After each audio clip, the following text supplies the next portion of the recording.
سڵاوتان لێبێ ئەوم کاتتان باش لە هەر شوێنەکەن لە بەرنامەی پاشیو لە کوردستان 24ەوە لەگەڵتانی بۆ ئەم بەرنمەیەش چەند بابەتێکی گرنگ لە ڕووی ئاینیەوە باس دەکەین لە ڕووی تەندروستیەوە بە هەمان شێوە و هەوڵ دەدەین ئەو پرسیارانی ئێوە وەڵام بدەینەوە کە ڕۆژانە پرسیارە بۆتان و تایبەتە بە مانگی ڕەمەزان چ لە ڕووی ئاینیەوە چ لە ڕووی تەندروستیەوە لەگەڵ میوانە بەڕێزەکانمان بەر لەوەی بچینە لای تەور و بابەتەکانی ئەم پرۆگرامە و میوانەکانمان دەچینە ئیستانبول لەوێ لە یەکێک لە مزگەوتەکانی ئەو شارە جلو بەرگی پێغەمبەری ئیسلام نمایش دەکرێت کە مێژوەکەی دەگەڕێتەوە بۆ نزیکەی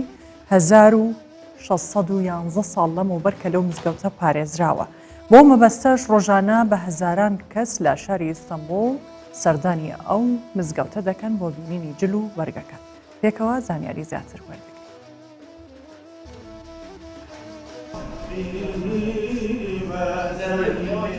جلێ حەزرەتی محەممەد و ئەو 408 ساڵن لە ستانبۆلێ تێپاراستن هەر ساڵ بە هاتنە مەها ڕەمەزانێ دی یەکەم ڕۆژە ئینیێدە لە مزگەفتە هەرقایی شەریف دوێت جامەکانە تایبەتە بۆ خەڵقێ تێنیشاندان. هەژمارێکە زێدە کەسێن باوەرمەند کۆ ژناوچە و باژارین جودە هاتە بوون لپەی هەڤڕێز بوون داک و جلێ حەزرەتی محەممەد ببینن. داخوازە بە هێویەوە چ بوو؟ هێویامەژێمە دوعاکی مەشتاڕکە خۆراکی مەژمانە خۆراکی مەژ ئاخرەتە خۆراکی Çok tarif edilmez bir duygu. Hesteke pir xweş e ku mirov serdana vir dike. Salên berê jê ez hatî bûm. Di her serdanê de maneviyata mirov geştir dibe. Her seferi ilk gibi zaten. Dema serdanê gelek kes kelogirî bû. Kendisinden ziyaret edebilmek, onu ziyaret etmek gibi bana geliyor. Dîtina xirkayê şerîf bo min wek serdana Hezretî Muhemmedê. Heta dawiya Remezanê ez ê her roj werim bir. Farz mihal peyxemberê me hatiye vê navçeyê û mihekî devir bimîne. Bêguman her bawermend wê werin serdana wî bikin. Ez bawerim ew jî me dibîne. Beni de gördüğünü düşünerek. Nîşandana xirkayê şerîf gotenê meha Remezanê tê nîşandan heta dawiya Remezanê her kesek dikare bibîne. Li gor rîwayetê Weysel Qaranî ku gava saxbû pir dixwast Hezretî Muhemmed bibîne lê negihiştiye miraza xwe li ser vê Hezretî Muhemmed ku gava mîracê ev cil li xwe kiribû daxwaz ji Hezretî Alî û Hezretî Emer dike ku cilê wî radestî Weysel Qaranî bikin. Pişre malbata Qaranî di sala 1611 de cilê Hezretî Muhemmed tînin Stenbolê. Erjanda Kurdistan 24 İstanbul.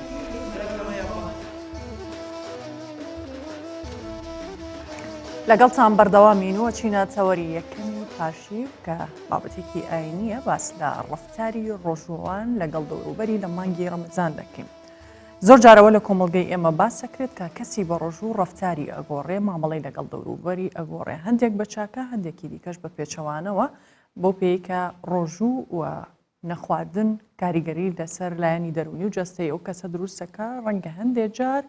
ڕەفتارەکانی بگۆڕێت یان کاریگەری خراپی بۆ سەر دەوروبەری هەبێت یان مامەڵەیەکی خراپیان لەگەڵ بکات. بۆ قسەکردن لەسەرم بابەتە ئێمە لە ستۆدیۆ دکتۆر جەمیل سورچی پێشنێژ و تاڕخێن و مامۆستای زانکۆ لەگەڵ ئێمە ئامادەیە. دکتۆرم کاتت باش زۆر بەخێربێت. ممنون سوپاس. سەرەتا هەپرسم فەلسەفە و حکمەتی خواپەرستی و عیبادەت بەگشتی چییە؟ بسم الله الرحمن الرحيم الحمد لله رب العالمين والصلاة والسلام على خير خلقه محمد وعلى آله وصحبه أجمعين. ئاینی پیرۆزی ئیسلام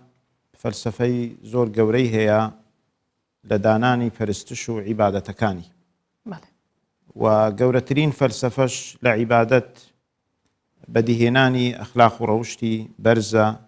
لەلایەن ئەو کەسەی کە عیبادەت و خودە پەرستی دەکات. چونکە ئەگەر تەماشا بکەین هەر لە پێناسەی کەسی موسڵمان کە پێغەمبەر عەلەیهی سەلات وەسەلام پێناسەی دەکات دەفەرموێ المسلم من سلم المسلمون من لسانه ويده. کەسی مسلمانی تەواو ئەو کەسەیە کە مسلمانان دەوروبەر لە دەست و زمانی ئەمین بن. کەواتە ئەگەر تۆ بتەوێت کەسێکی مسلمان بناسی یان پێناسەی مرۆڤی مسلمان بکەی مرۆڤی مسلمان ئەوەیە کە دەوروبەر لە دەست و زمانی ئەمین بن زەرەر و زیانی لە بۆ خەڵک نەبی. ئەمە لە ئەساسی ئیمان و ئیسلامەوە دەست پێ دەکات. دواتر ئەگە بین تەماشای واجبە گەورەکان بکەین وەکو ئەرکانی ئیسلام هەر لە نوێژەوە ئەگەر دەستی پێ بکەین کە نوێژ گەورەترین ڕوکنە لە پاش شەهادە کە دەفەرموێ خوای تەعالە دەربارەی نوێژ إن الصلاة تنهى عن الفحشاء والمنكر نوێژێک کە مەقبول بێ نوێژێک کە حەقیقی بێ کەسی نوێژ خوێن ئەگەر ئەو نوێژەی بەڕێک و پێچی جێبەجێ کرد بێ و لی تێگەیشت بێ ئەو نوێژە دەبی خاوەنەکەی نوێژ خوێنەکە قەدەغە بکە لە ئیشی ناشرین و ناڕێک لە منکەرات لە خراپە. دواتر ئەگەر بین لەسەر ڕوکنی دواتر کە زەکاتە تەماشا بکەین زەکات کەسێک کە مالی خوای تەعالە مالی پێداوە و بەشێکیشی لەو مالە لەسەر فەرز کردووە کە بیدات بە فەقیر و هەژارەکان بەڵام لە هەمان کاتدا خوای تەعالە دەفەرمێ يا أيها الذين آمنوا لا تبطلوا صدقاتكم بالمن والأذى صدقە و زەکات و خێرەکانتان هەرمەوەشێننەوە بەتالی مەکەنەوە بەوەی کە منەت لەسەر فەقیرەکە بکەن یان ئەزیەتی بدەن بە قسە و بە گفتار یان خوای تەعالە کە باس ئەمر بە پێغەمبەر دەکات صلی الله عليه وسلم کە زەکات لە مسلمانان وەربگری دەفەرموێ خذ من أموالهم صدقة تطهرهم وتزكيهم بها معنی وایە سەدەقە زەکات مای تەسکیەیە لە بۆ ئەوەی نەفست دەروونت پاک و خاوێن بیتەوە لە ڕەزیلی لە ئەنانیەت. ئینجا ئەگەر بینە ڕوکنی دواتر کە بە ڕۆژووبوونە ڕۆژووی مانجی ڕەمەزان دەبینین پێغەمبەر عەلەیهی السەلات وەسەلام کە باسی ڕۆژوو دەکا دەفەرموێ من لم يدع قول الزور والعمل به فليس لله حاجة في أن يدع طعامه وشرابه کەسێک ئەگەر واز لە قسەی ناشرین و ناڕێک نینی لە عملکردن بە قسەی ناڕێک و خراپ ئەگە واز لەو عمل و کردەوە کارە نینی خوای تەعالە چ پێویستی نییە بەوەی کە خواردن و خواردنەوەی خۆی تەرک دەکا معنەی وایە تەنها ڕۆژوو ئەوە نییە تۆ واز لە خواردن و خواردنەوە بینی کەواتە ئێمە لەوەدا فەلسەفەی عیبادەتمان لەبەوە بە دیار دەکەوی کە عیبادەت زیاتر مرۆڤەکان بەرەو ئەوە دەبا کە چۆن هەرس و کەوت لەگەر دەوروبەر بکەن. اینجا ڕوکنی پێنجەمیش با باز بکەین کە حەجە دیسان خوای تەعالە کە باسی حەج دەکات دەفەرموێ الحج أشهر معلومات فمن فرض فيهن الحج فلا رفث ولا فسوق ولا جدال في الحج نابی کەسێک کە حەجی مالی خوا دەکا ئەو سەفەرە پڕمەشەقەتە دەکا نابی لەوێن دەرگوناح و تاوان بکە و زیاتر ئەوەی کە عەلاقە و پەیوەندی بە دەوروبەرەوە هەیە بەو کەسانەوە هەیە کە سەفەریان لەگەر دەکە نابی جیدالیان لەگەر بکە نیقاشیان لەگەر بکە دریان بێئێشینی کەواتە فەلسەفەی عیبادەت هەمووی دەگەڕێتەوە لە بۆ ئەوەی کە ئەو مرۆڤە چەندە هەرس و کەوتی جوانە لەگەر دەوروبەر لەگەر مرۆڤەکانی تر ئەمەش جەمالی و جوانی ئیسلام لە بۆ ئێمە بەدیار دەخا کە ئیسلام چەندە لەگەر تەعایوشە لەگەر پێکەوە ژیانە لەگەر عەفوە لەگەر تەساموحە ئەمە فەلسەفەی ئیسلام لە عیبادەتەکان لە پەرستشەکان لە بۆ ئێمە بەدیار دێت. باشە لە کاتی بەجێهێنانی ئەم ئەرکە ئاینیانە ئەم عیبادەتانە ئەو کەسانەی کە ڕۆژویان قوبوڵ نییە کێن لە ئاینی ئیسلامدا بەچی وە چۆن دیاری کراون. بەێ پێغەمبەر عەلەیهی السەلات وەسەلام دەفەرموێ رب صائم ليس له من صيامه إلا الجوع والعطش زۆر کەس هەیە بە ڕۆژوو دەبی بەڵام لە ڕۆژوەکەی تەنها برسیبوون و تێنوبوونی لە بۆ دەمینێتەوە کەواتە ئەو کەسەی کە تەنها مەعیدەی بە ڕۆژووە ئەو کەسەی کە تەنها خۆی لە خواردن و خواردنەوە و شەهەوات و ئارەزوەکان دەگرێتەوە بەڵام ئەندامەکانی لەشی بە ڕۆژوو نییە زمانی بە ڕۆژوو نییە دەستی بە ڕۆژوو نییە گوێی بە ڕۆژوو نییە لە حەرام لە گوناح لە تاوان تەقسیری ناکاتن کەواتە ئەوە لە فەلسەفە و لە حکمەتی ڕۆژوو تێنەگەیشتە ڕاستە ئەوە بە ڕۆژوو بووە وەکو جەستا بەڵام وەکو ڕۆح بە ڕۆژوو نەبووە کەواتە ئەوە تەنها ماندووبوونەکەی لە بۆ دەمینێتەوە لەبەرەوەی ڕۆژوو کاتێک کە تۆ بە ڕۆژوو دەبی گۆڕانکاریەک بەسەر دل و دەروونت دابێتن دەبی کاتێک کە تۆ بە ڕۆژوو دەبی عمل و کردەوە و کارەکانت بگۆڕێ ئاکارت ئەخلاقت ڕەوشتت لەگەر دەوروبەر بگۆڕێ فێری سەبر ببی فێری تەحمل ببی لەبەرەوە دەبینین پێغەمبەر عەلەیهی السەلات وەسەلام مانجی ڕەمەزان بە مانجی سەبر ناو دەبا ئەو کەسەی کە لە مانجی ڕەمەزان بە ڕۆژوو دەبی فێری سەبر و ئارامگرتن ببی چونکە تۆ سەبر و ئارام دەگری لەسەرەوەی کە خواردن ناخۆیەوە خواردنەوە ناخۆی کابرایەک کەسێک خۆی لە ئارەزوەکانی نەفس دەپارێزی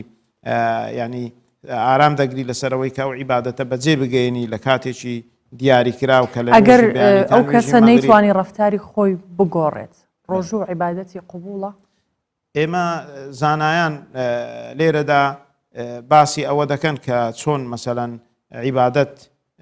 دابەش دەکەن بەوەی کە یەک لەوانە ئیمامی غەزالی دەفەرمووی ئێمە سێ زۆرە ڕۆژوومان هەیە سەوم العموم خەڵکێک وەکو عامی خەڵک بە ڕۆژوو دەبی تەنها خۆی دەگریتەوە لە خواردن و خواردنەوە بەڵام هەست ناکە کە بە ڕۆژیە بەو معنای کە ئاکار و ئەفتاری ڕەفتارەکانی بگۆڕێ مراقبەی خوای لەسرە بەو معنای کە ئەندامەکانی لەشی بە ڕۆژووبی ئەوە وەکو سەومی عوامە ینی بە ڕۆژووە بەڵام لە حەقیقەتدا لە معنای ڕۆژوو تێنەگەیشتە لە فەلسفەی ڕۆژوو تێنەگەیشتە هەیتمان سەوم الخصوص کەسانێک تایبەتمەندن ڕۆژوەکانیان جیاوازە لەگەر ڕۆژووی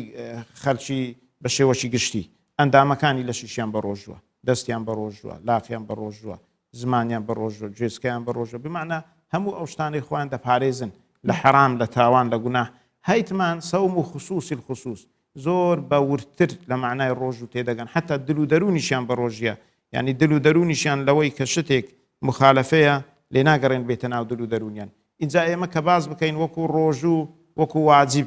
ئەمە دەرێن واجبەکەی جێبەجێ کردیە ئەدای کردیە بەڵام تا چەند ثەواب و پاداشتی بەدەست هێناوە بە تەکید ئەو ثەواب و پاداشتەی کە خوای تەعالا لە بۆ کەسی ڕۆژوانی داناوە بەو زۆرە ئەگەر بێت و خۆی نەپارێزیت ئەو ثەواب و پاداشتەی بەدەست نەکەوتوە چونکە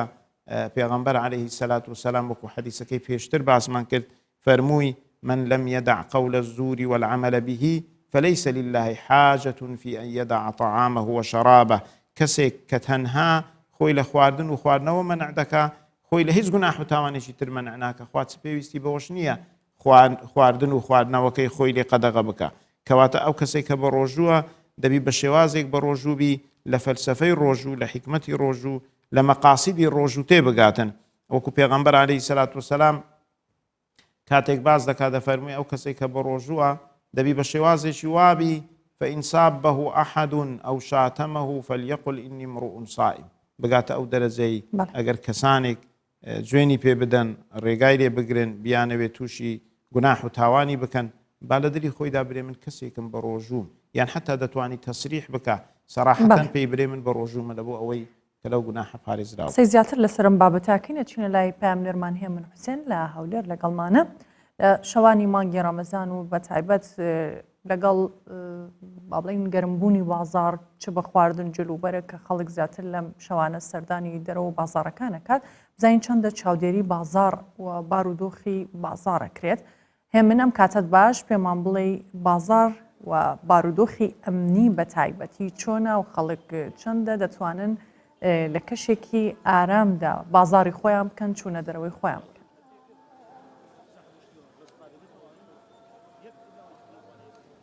بەڵێ ئەم کاتتان باش دیارە بارودۆخی شاری هەولێری پایتەخت بە شێوەیەکی گشتی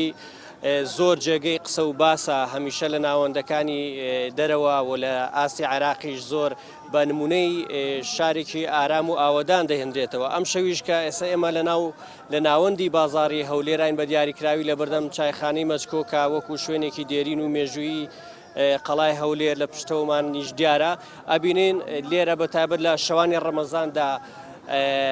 شەوانی ڕەمەزانی هەولێر جیاوازیەکی ئەوتۆی لەگەڵ ڕۆژ نییە بەو پێیکە سەرجەم دوکان و بازارەکان و مۆڵ و تەنانەت هەموو جۆرە کەلوپەلێک لەناو بازاردا بە شەوانیش دەست دەکەوێ و هاتوچۆ و جم و جۆڵ ئەگەر لە ڕۆژ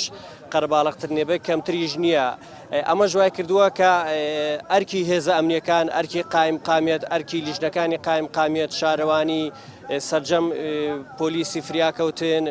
ئاسایش هەموو هێزەکان نەهێشتنی تاوان ئەرکیان قورسر بووە بۆی کە چ بە شەو چ بە ڕۆژ لە ئەرک و لە ماندووبووندان ئێمە قایمقامی قەزای ناوەندی هەولێر کاک نەبەس عەبدولحەمید لەگەڵمە ئەمەوێت سەبارەت بە وردەکاری ئەمە بچمە لای کاک نەبەس ئەگەر سەرەتا لە بارودۆخی ئەمنی شاری هەولێرەوە دەست پێ بکەین هەمیشە هەولێر وەکو نمونەی شارێکی ئاودان و ئارام هێنرێتەوە ئەتوانین بڵین لەم ڕەمەزانشدا بە هەمان شێوە ئەم سیمایە بە هەولێرەوە دیارە تا ئێستا هیچ کێشەیە گیر و گرفتێک بۆ هێز ئەمنیەکان و بۆ لیژنەکانی قایم قامێت لە هەموو ڕۆکانەوە دروست نەبووە. یەک لە سیما جوانەکانی شاری هەولێر ئەوەیە کە ئەو بارودۆخە ئەمنێت جوانەیە کە پێش ڕەمەزانیش هەی بووە پێشتریش بێگانە پێش ئەوانەی باڵێن خۆی کە ئەو شادیان داوەکەوا هەولێر یەکێکە لە شارە ئارامەکان سەرڕای ئەو بوونی ئەو هەموو خەڵکە زۆرەی کە لە ناو شاری هەولێر بوونیان هەیە چ خەڵکی ئاوارە چ خەڵکی بیانی بۆ کارکردن هاتوونە. بۆیە ئێستا ئێمە شانازی بەوە دەکەین کەوا شاری هەولێر بەو جۆرە ئارامە ئەوەش جێگای دڵخۆشیەکە بەدەیان خێزان دەبینین لەو کاتەدا کە لە ناو بازار گوزەران دەکەن کاڵاو شتومەک دەکڕن هەموو شوێنەکان کراوەنە پۆلیس لە ئامادە باشیدا هێزەکانی ئاسایش و پۆلیسی هاتوچوو هەموو جۆرەك با بڵێن هەموو هێزەکانی ناوخۆ ئێستا سەبارەت بە قایمقامێت ئەو پۆلیسانی سەر بە قایمقامێ وەکو بەشی پۆلیسی ڕێکاری پۆلیسی شارەوانی ئەوانە پلانی خۆیان هەیە بۆ بەڕێکردنی مانجی ڕەمەزان کەدا بەشیان کردووە بە تایبەت لە کاتی شەوان تاکو بەرەبەیان بوونیان هەیە بۆ پاراستنی سەلامەتی هاوڵاتیان. ئەو پرسیارە بکەم بورە شەبڕم ئەبینین جموجۆڵێکی زۆر لە نێو بازاری هەولێر بەدیەکرێ هەموو بازار و دوکانەکان کراون مۆڵەکان هەموو کەلوپەلەکان لەسەر شەقام و لە دوکانەکان ناکڕین و فرۆشتنی پێوەکرێ لیژنەکانی قایمقامێت تا چەند توانیوانە کۆنتترۆلی نرخی ئەم کەلوپەلانە بکەن یاخو کۆنتترۆلی بازار بکەن بە شێوەیەکی گشتینەیەڵن نرخ بەرز بێتەوە. شاری هەولێر جگە یعنی جیاوازیەکی هەیە لەگەڵ شارەکانی تری کوردستان وەکو دۆک سلێمانی و گەرمیان و هەڵەبجە و جیاگیانە کە شەو لە مانجی ڕەمەزان کە جموجۆڵ بە کاتی شەو زیاترە تا بەرەبەیان خەڵک با بڵێن پاشیویش لە ناو شار دەخواتن. بۆیە ئێمە پێش مانجی ڕەمەزانیش ڕامانگەیان کەوا لیژنەکانی چاودێری و پشکنینی بازار کارەکانیان چڕتر دەکەنەوە بە تایبەت کاتی شەواندا وەکو ئێستاش دەبینن ئێستاش لە ئەرکدانە لەو کاتەدا بۆ پشکنینی ئەو شوێنانە ڕێستۆرانتەکان کافتریاکان شوێنەکانی فرۆشتنی کاڵاو شتومەک ئەوەش جێگای دەستخۆشیە بۆ ئەو لیژنەیە کاردانەوەی یاسایش لەگەڵ چەند کەسێک کراوە کە ئەوانەی نرخیان بەرز کردیتەوە تا ڕادەیەک یاخود هەوڵیان داوەکەوا قۆرخکاری بکەن کاڵاو شتومەک بفرۆشن کەوا ماوتەوە بۆیە ڕێگری کراوە لە بەردەمە محاڵەتانە چەند شوێنێک داخراوە چەند کەسێک جراەتی لەگەڵ کراوە بۆیە دەتوانم لێم پلانێکی ئەمنی توکمەدان درراوە لەلایەن هەموو بەشەکانی پۆلیس ئاسایش بۆ بەڕێکردنی مانجی ڕەمەزان هەروە لیژنەکانی چاودێریکردنی بازار چ ئەو لیژنە باڵایی کە لە قایمقامێت هەیە کە نوێنەری هەموو لایەنەکانی تێدایە هەروەها لیژنەکانی تری لاوەچی کە سەر بە چاودێری بازرگانینە کە سەر بە تەندروستینە بەرگری شارستانینە بۆ ئەوەی کە خۆتان دەزانن کە مانجی ڕەمەزان تایبەتمەندێکی خۆی هەیە لەلایەن خەڵکی هەولێرەوە ئێستا ئەو قەرەباڵغەی کە لەو کاتە دەیبینین ئەمە لە سەرەتای مانجی ڕەمەزانیش بە دڵنیاییەوە پاش با بڵێن 10 و 12 و 15 ڕۆژی ڕەمەزان ئەو قەرەباڵغێ زیاتر دەبیتن بۆیە هەموو ئامادە باشێک وەرگیراوە بۆ ئەوەی بتوانین گیانی هاوڵاتیان یاخود سەلامەتی هاوڵاتیان بپارێزین و تاکو دەگەینە جەژن لە هەموو ڕوویەکەوە.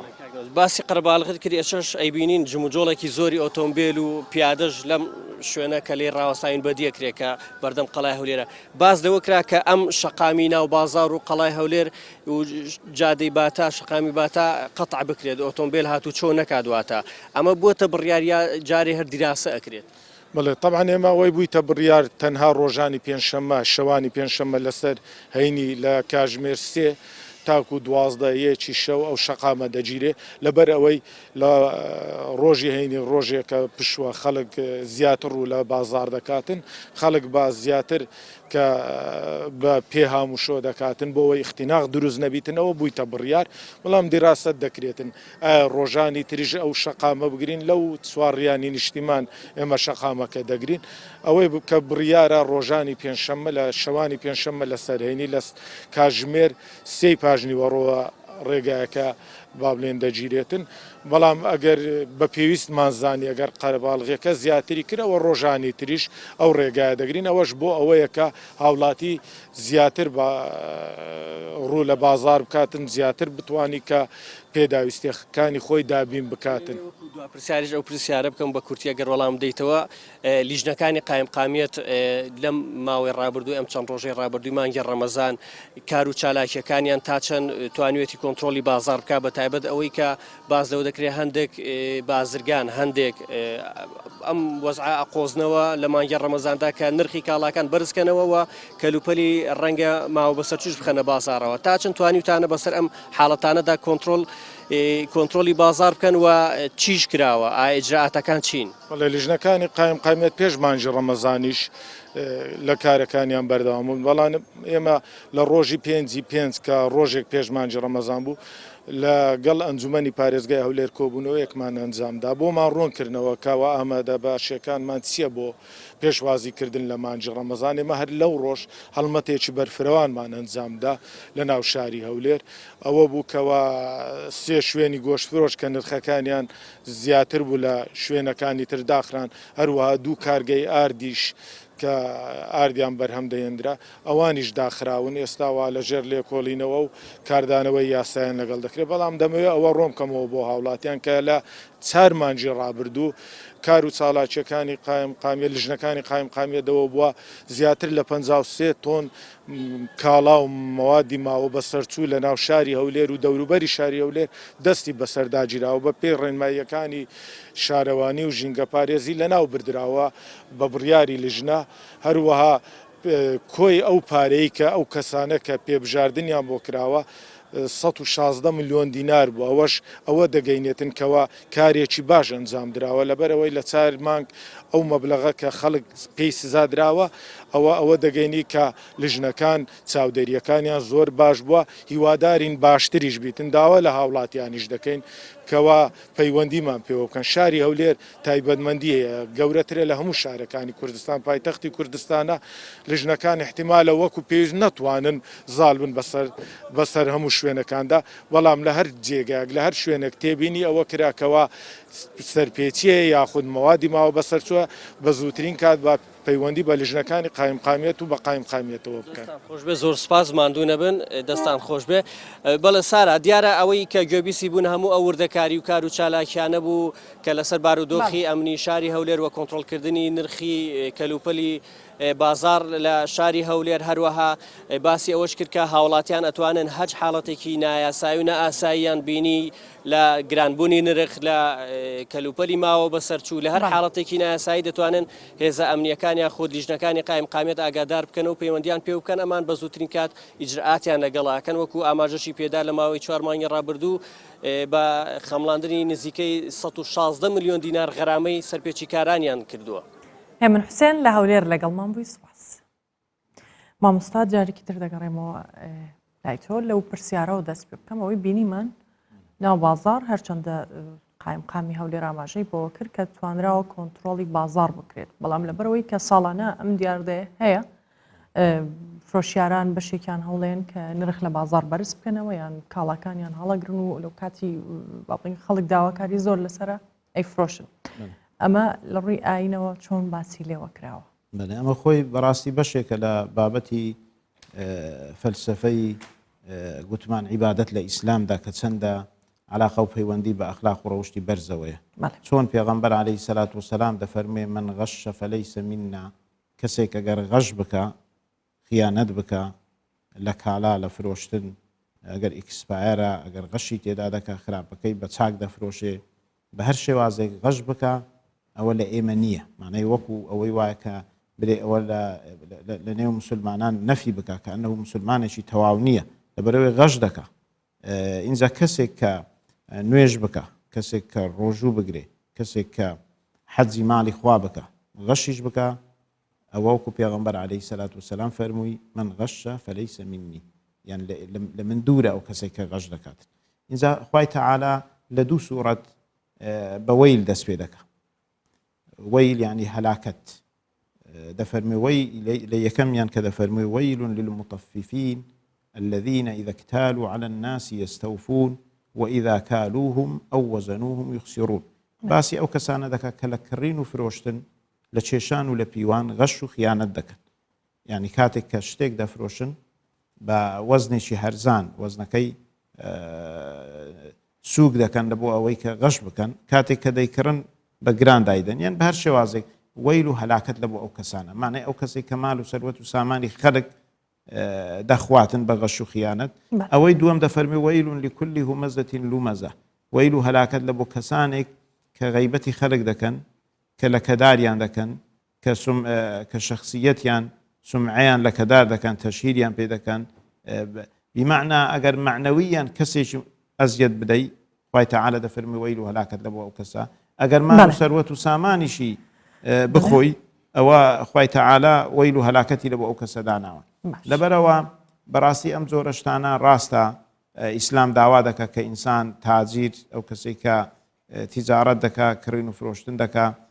ڕاستگۆ بێ و پێغەمبەر عەلەیهی سەلات وسەلام دەفەرمێ التاجر الصدوق الأمين مع الأنبياء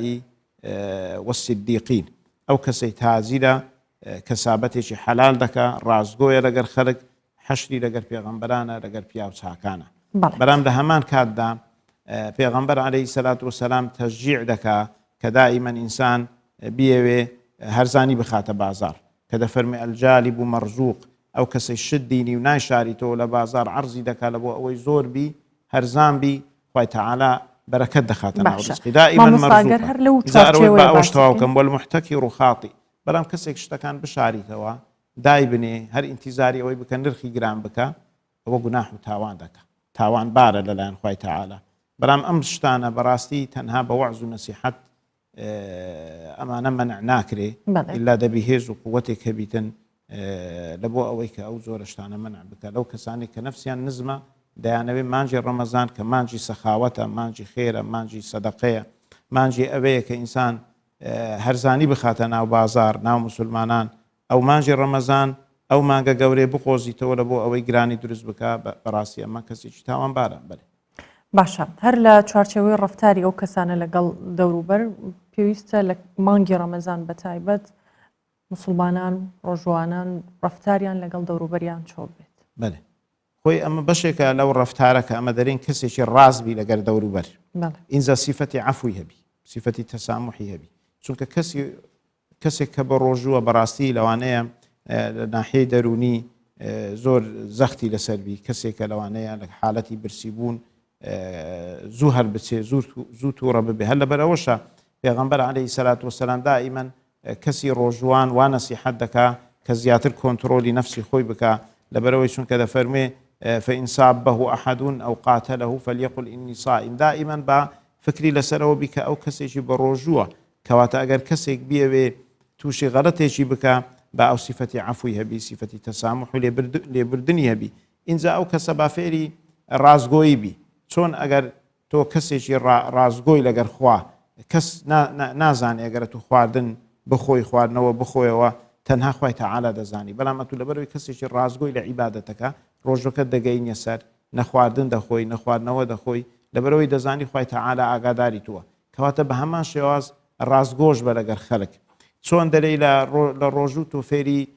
سەبر و ئارامگرتن ببی ئەگەر سەبر و ئارامت هەیە لەسەرەوەی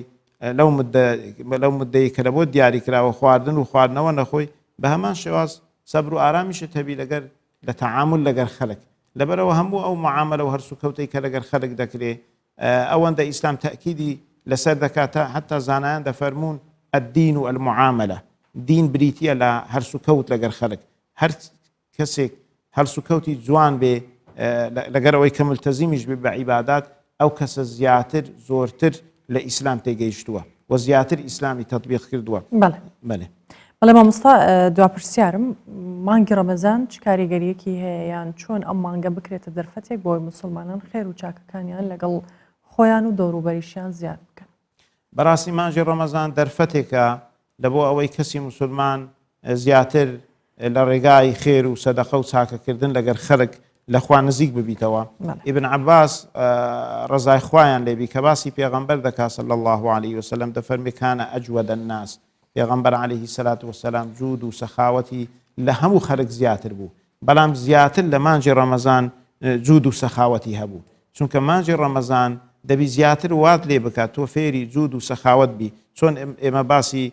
بازارمان کرد لە جیاتی ئەوەی کە کەسی تاجیر لە مانجی ڕەمەزان زیاتر جود و سەخاوەتی هەبی لەگەر خەڵک و خۆ سەدەقە هەر ئەوە نییە تۆ پارە بدەی بە کەسێک بە عەلەنی زۆر جار وایە لەوانەیە ئەو کەسە دەتوانی خێر و سەدەقە لەگەر مشتریەک بکە کە دەزانی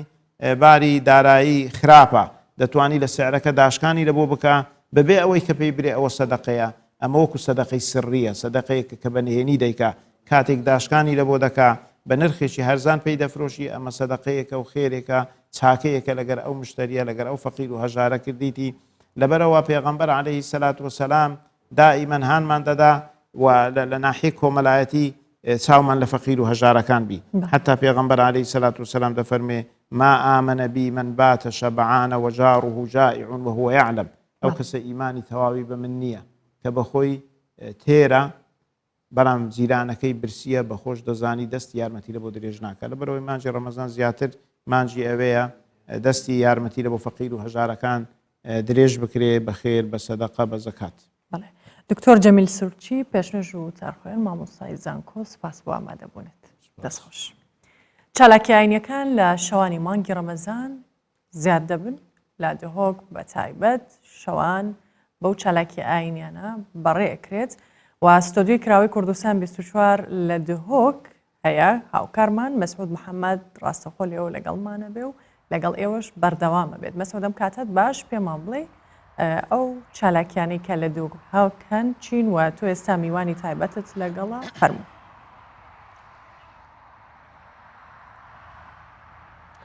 بله دەمە باش بیتن شەواب خێر بیتن هەست لەیەکیژە جوانترین پارکن باژەرە دهۆکێمە دە هەوڵ دەناف دەمێش بۆ ستودیۆ دهۆکاتیە تەرخانکردن زەترە البحث السرود و شعر و مەدیحێن ئاینی بکەین کو درێژەیە مەها ڕەمەزان داشتای دەروێشە وەتێنە گوتن و ڤەگەڕان بۆ وێ مەبەستێژی من میهوانداریە مامە هێژا دەروێش ماڵا حەکیم یوسف کردیە گەلە بخێراتی مام سەرچەوە حەکیم یوسف بەله باژێرە دهۆکێدا ینی دەروێش گەلێکت کێ من بله از بارم من یندی اصلی گریام کو کسی که دیها بیتن بس تو بله تو کره خونه بله شکنگی ورا تو درویشی تو مدیحات بیجی و حتی که یعنی خودی تقریبا بجم نوتو ایکی بو مدست هاویتی بله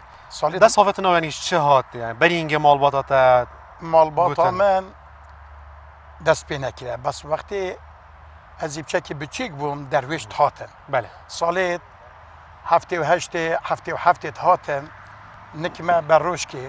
بروشکا ما ویری بله بروشکا سردونی داخلنه هاتن درویش و خود گرن جیارا خود پیت کرن جا پیشتی هنگی درویش کات خودی جی راز بید همیه تقولني درویش آدم يعني قالك يعني وقت تقولن دنگی کسی نشد دلی مدا دنگی که واضح بود یه خوش بود گفت دنگی درویش درویش آدم این نافدار جها یعنی چود درویش نداین سروی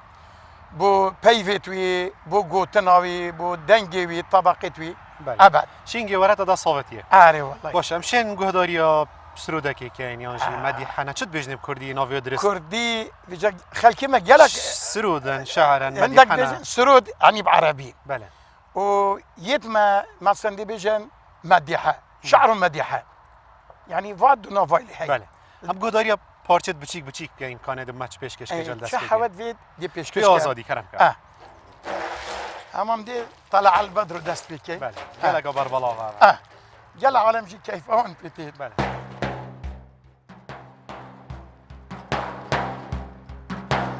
طلع البدر علينا من ثنيات الوداع طلع البدر علينا من ثنيات الوداع وجب الشكر علينا ما دعا لله داع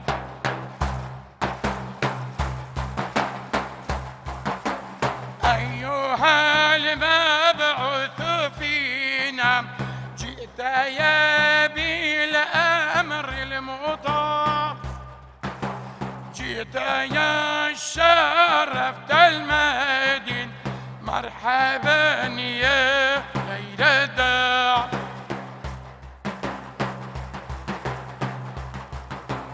أنت شمس أنت بدر أنت نور على نور أنت مصباح السريا يا حبيبا يا رسول پیغمبر به حضرتی کرد لشری مکه در چوب اهلی مدینه کسه میان دل خوش و شاد بود.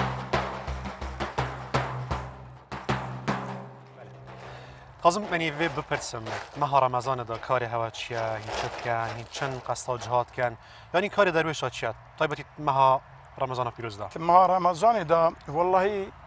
يعني نادر كبين ام ناچين معنا روجيت خود گرين بله ام وكي ديد ماه رمضان دا حكيتين ديف مرة بله بونا و هالكف بونا پیغمبر عليه الصلاة والسلام بونا يتنا ديف هكا ايك جيبت دا خوازيك لشما بكت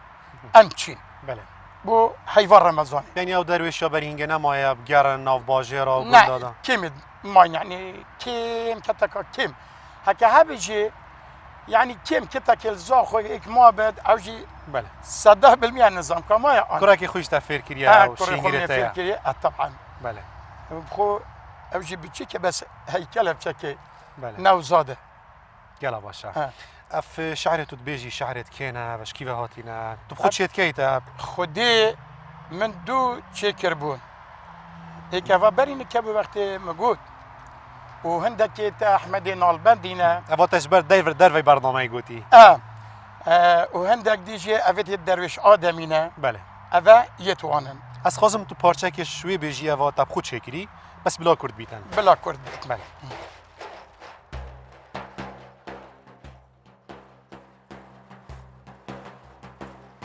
يا حبيبي محمد يا حبيبي پیغمبر سيد الباغي جنتي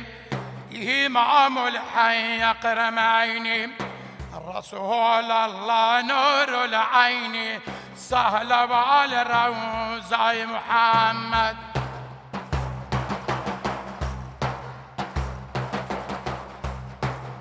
محمدي الأمين پیغمبر المدينة سرو گردن شريبين شفاعا للمسلمين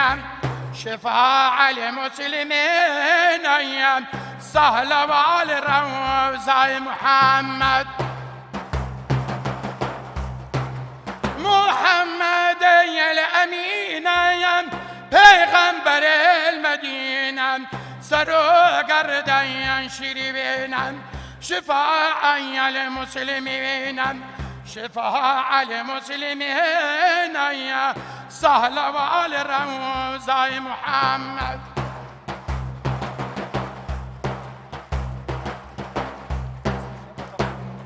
البته شکر بود فهمنا چی بله باشه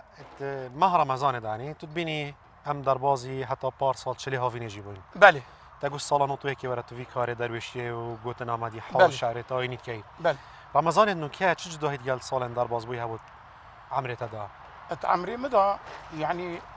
جالك جات عمري مدى رمضان يهاتي يكتيا تشلا هافيني جالك جرم بوي بله يعني يا اف صاله يعني رايا من خوشتره جالك اجبلي جاوي يعني اجبلي سقاي گرم بيت صار بيتن گشتي يعني رمضان بريت هجاريه چابون وكك بيني باجرت مازن بوين خلق بيش كرد بري وي وقت دا عالم يعني بروجيجي بو وشول جيت كر اتخميدانا بو بس يد فيغا في بشكل يعني هما وقت تيتا بيرام مشول جيت كر ويعني من منات جاهل تربو منات بينابو انك بير بو يعني انك بشكل زي بير بوي عارف خلي يعني يا افصله يعني جالك خوشتره رمضان جالك خوشتره يعني حتى فيغا في يعني افريكا رجال شاشه حتى فيغا في جالك خوشتره صانعي برافت ان شاء الله رصاف ان شاء الله بله انا ياخذ صناعي در باز بد بله تقول يعني انك الدهو كي هم تو كراك خود كار درويشيت كان هما ازو و حوال ندا يعني زيادة ترگرينگي پره ويكاري بدن خلقه كي دي فير كان خلقه كي دي يا هي من قوتة تجي قوادي او دخور زيت من هبون بس الفيري نمانا يتشوينا اربيلي بله او جي يعني طحينين او زادي دابون او في كاريت كرن قالك جار وقت برنامج يا عبد العزيز يفابوي بله يا تلفزيون خبات الويدامي الويدامي دريز در باز امي فان كرن بداية وقت يا يفابو بس او جامعه بار کردن چون اربیله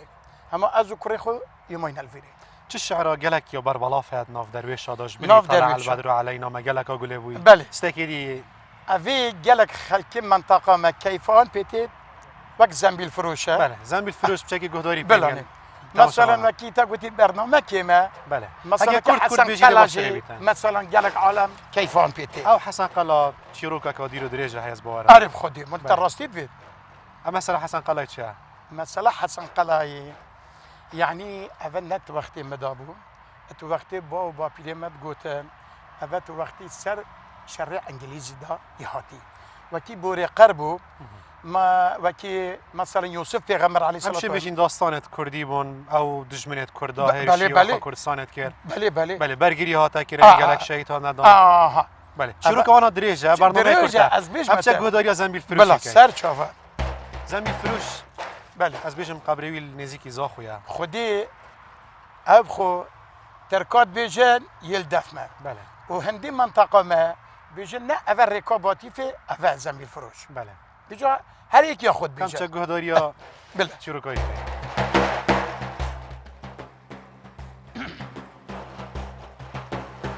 زنبیل فروش زنبی لاتی بینم دلالو و زنبی لاتی بینم سوکو ده کاناد گرینه گل خاتون ولی شوارد بینم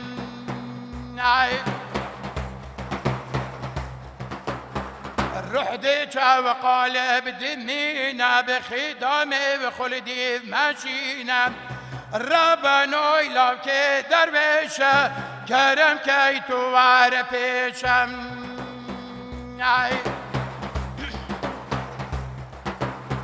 ربنا لو كي درويشة بكرم كي توار بيشم قيمتي بسالك خوب بيشة مزن برزه را کشه بیچوگ به ها بیجم وارا سر مصلحتي بدم تمال دولتي بدم تمال دولتي على الله رجع قيامتي خاتوني ببايا واني بينا قيمتي بسالكا شوني بينا افشولا افشولا منينا هاي هوايرو ساد هوايرم من خانا ونتا خانا يا كملاتو عرسو عيالات بشكل مالي برسينا كاتم باندا ظلمتي الربانو بلا بكي عبا وسيب دلالو بكورك عبا وسيب سر كولي تبنق بخاسي تانا در بكو كراسي بيچي سر پشتا گماسي بيچي سر پشتا گماسي جدست من نابي خلاصي دست تخصص شروع کا دریجه اوجی دریجه داستانك عارف والله دریجه یا بدون مایک عارف خودی زور باشه یا حقیقت مديحت هني زاتريت الشدم دوت هنا قوتن مديحه قز بحث كم سرود يت آيني بحث كم بله چودم تینا گوتن التاز یا تینا گوتن يعني بونت آيني دات وقتی گلک جار وقتی برین کم گوتتا معنا مناسبتك دي بيت وكي گلک جار يتاين درويشا مثلا وكي ذكري جيت بيجن مثلا واجد بيجن مناسبتت پنجشنبه دوشنبه وکی دیجی وقتی برینم گوتتا معنا ایک دی طلب کرد مثلا ایکی بیش عردکیاتی و دی طلب کرد رقمی موبایل الدفعین یدمه بله مثلا کاوره فلان کسی هات کهش گلک جار نه یعنی نه هالكافت بن بو خوشیجی خلق دا خازوات کرد خازوات کرد بله بو کیفی بو مناسبتی همی زور قاضی مت کرد كردا قالك شاعرة مازن هنا بله. أحمد خاني ملاي الجزيري بله. أحمد نالبان همیتین والشاعرة فانا نقولتينا وكو مديحة وكو شوازي مديحة شاعرة فات بيجن رجا يد أحمدي خاني بله يعني أبخو موالد قوتي بله. مثلا وكي هلو أحمد بله أمشين موالك وانا والله دي بيجم بله وكي مثلا قال لي عبدو مسلمانا أي كسي مالو جنود دست أفجيت أحمد خانينا مثلا همشین گهداری که شما بس دفع أو ناكل بله موال بجا هلا أحمد جخايا ربايا درنگايا هندايا إباريا شوايا مرنايا تنزق بويا يا على متايا يا تو إزاري هلو ربايا تو جبريل خلاص بما يا مدهي صبري بكايا كاري شفا قبري كو او حبسا يا تجي ماري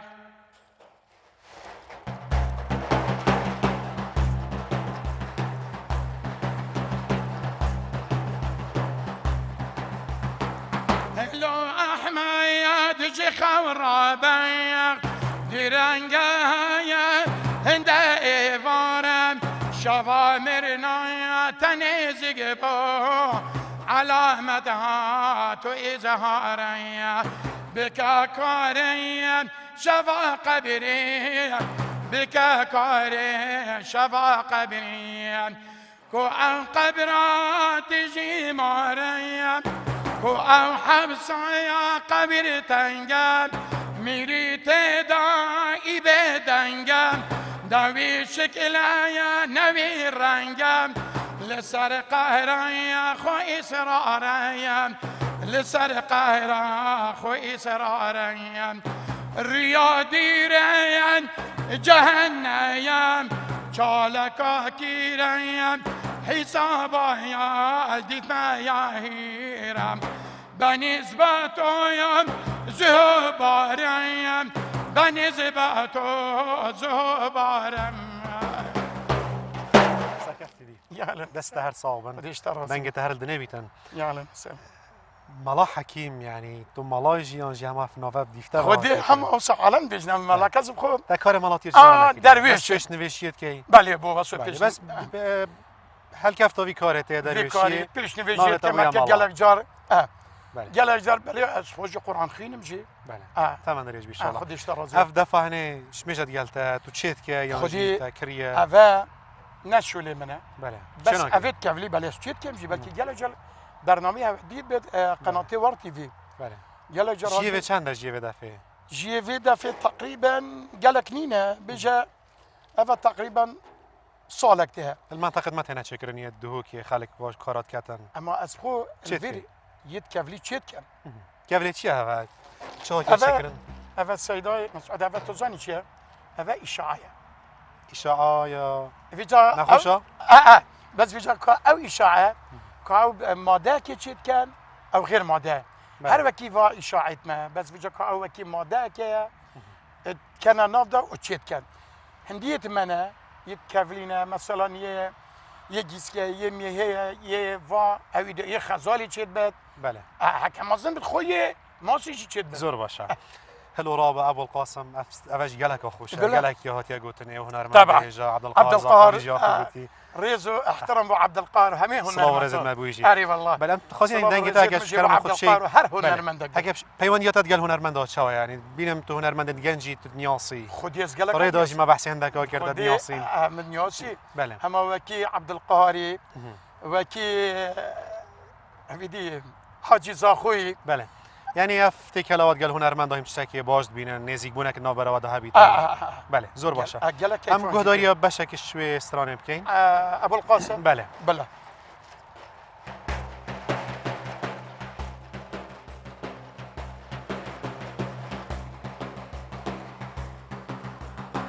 هلو ربيع ابو القاسم هلو اي قاصد اكبر هلو فخر بني هاشم هلو ربيع توی ربر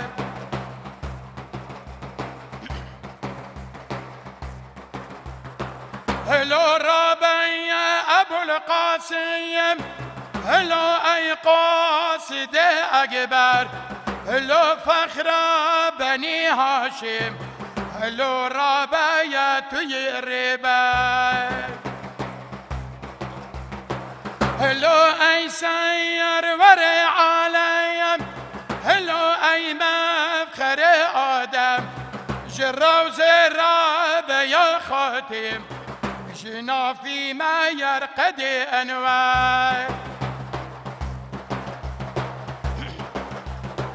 جنا فيما يرقد نوريم هلو تها هلو ياسين جدل صوتين أمد مسكين هلو مهدا يرتي معشر إمام أنبياء تو القرآن خداني تو شفان أمتي تو يا ساقي يا حوض كوثر ألا يا أيها الساقي خداني عهد ميثاقي توی سیار براقی هر پیش خیالق اکبر دست خوش مطمئنی کری نه لگوری آوری کفت نامنو گل برادرت منی سنتری هات کردن دم من 20 خلق بون اج 20 خلق هم دار باز بوین سارا گره هواش دنگ ما بیتن داویت خواز ماماجه پنده بکم سپاسیا ما مصطفى ملا حكيم كام درويش كوافركا هاتي تاف زحمتك الشاي تواتي دوكي كلمه دابا زور سباس بوتا سركفتي بالجانا خدا سباس يا هوت كان كانال 24 زور سباس يا اهلا وسهلا خوش حال من فاطمه ممنون بله سارا ديار دم مبدو مايكات دي فغارينا استوديو سنتري الباجر حولره مسعود محمد لدهوك لەگەڵ مامبووی سپاس بۆ تۆ سپاس بۆ میوانەکەشت دەچینە باکووری کوردستان سەدەقەران پامنێرمان لاوان لەگەڵمانە بزانی شەوانی ڕەمەزان بازاری چێشتخانەکان لەوێ چۆنە چەندە خەڵک سەردانی ئەو چێشتخاناناکەن کە لەوێ هەن و ئەو خواردانەی با بڵین خواستی لەسەر سەدق پێمان بڵێ کامانن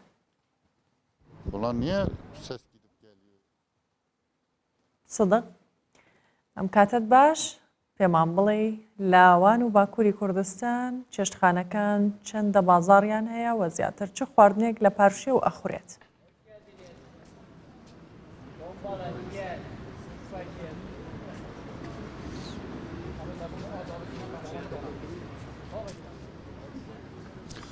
دما پاشیوه یا و بینری کردستان 24 باش براستی لوانه هم به پاشیوه که تر لگل و نه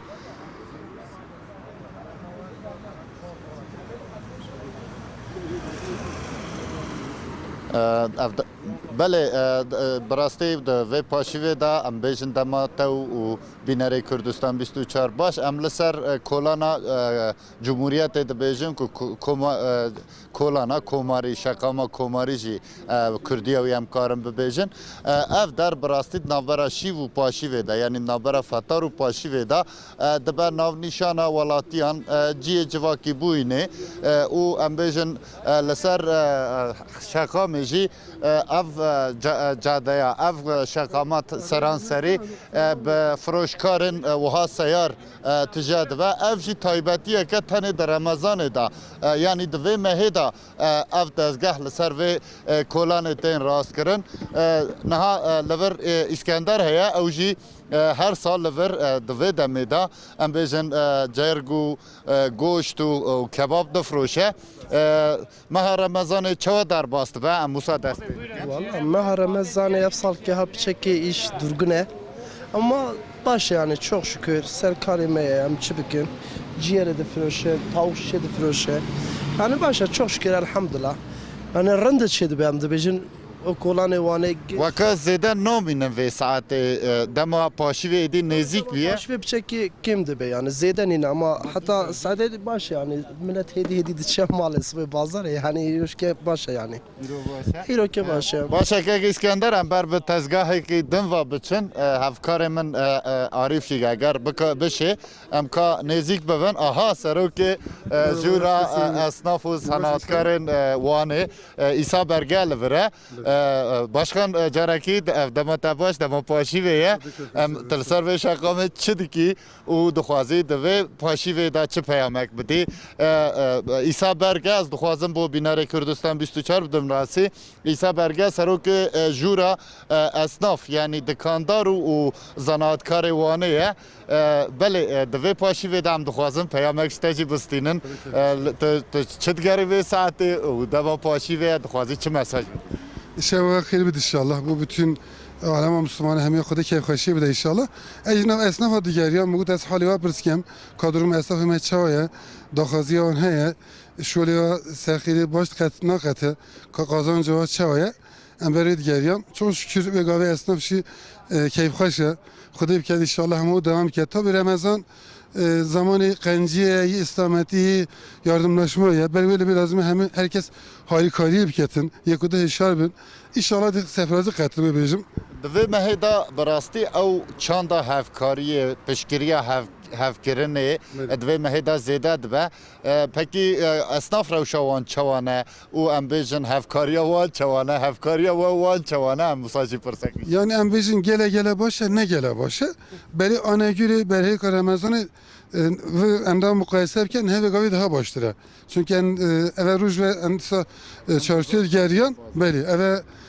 seçaruca maşallah esnaf çaviyan dikene dikeni hatiye nav çaviya xuda ki inşallah ama hu devam biketin kariva baş budi inşallah tabi heve gavi yani gelen olan bejine duruma Türkiye ne koşa yani gele başı bejine ekonomi ve gavi tam ne rüş diye ama ana göre bölgeme ya hem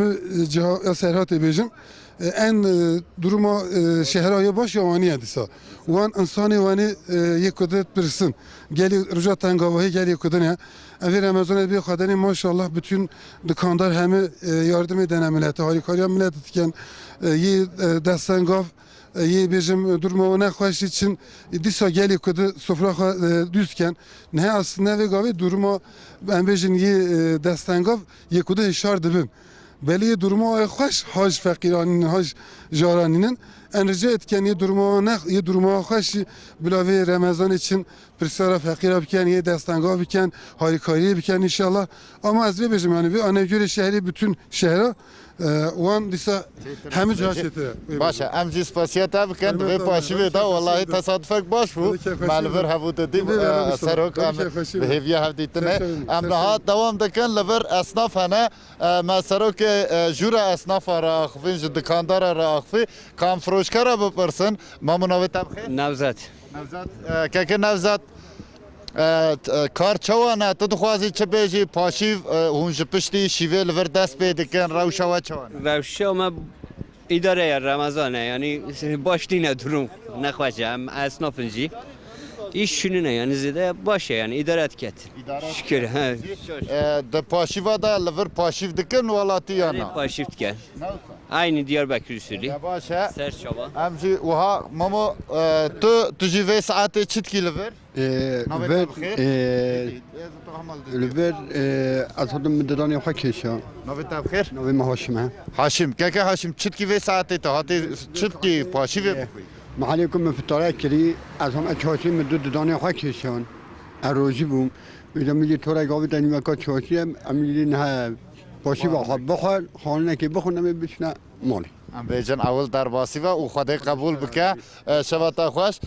بر لوانه و شخامه هانه وها بردوام دکه اگر کوخویا بکه حتی داوی جی امکارم بیجن اصناف و کسی اینکو وها دزگاه دانینه اینکو چای دفروشن اینکو گوشت و خوارنن جدا دفروشن به تایبت حتی ساعت 12 امکارم بیجن جورین لسر و شقامه زیده ترن نها اگر کو پرسیار که هولر تنابه ام گوتنه بدن هولر جپاشی و وانه ایشف جسر شقام جمهوریت او آگاهی و او روشنه مجیش بو بینار کردستان 24 آنی سر اکرانه نه ام گوتنه ادی بسپرن هولر اگر کو پرسیار تنابه جبو وانه لاوان لقلمان بوی زور سپاس لچینە مەسەر جا لەوەی ڕەمەزان مانگی خواپەرستی زیاترە و لە هەمان کاتدا کاتی کاری خێرخوازی و ئاوردانەوە لە خەڵکی هەژارانە لە مەسەر خێرخوازان خۆبەخشانە هەوڵەکانیان دەدەن بۆ ئەوەی بتوانن هاوکاری و خێزانانە بکەن کە کەم دەرامەتن جگەلەوەی کە هاوکاری خۆراک بۆ ئەو خێزانانە دابین دەکرێت لەمان کاتیشدا خواردن بۆ کرێکاران و کەسانی هەژار ئامادە دەکرێت پێکەوە زانیاری زیاتر لەسەر هاوکاریەکان لە مەسەر دەبین.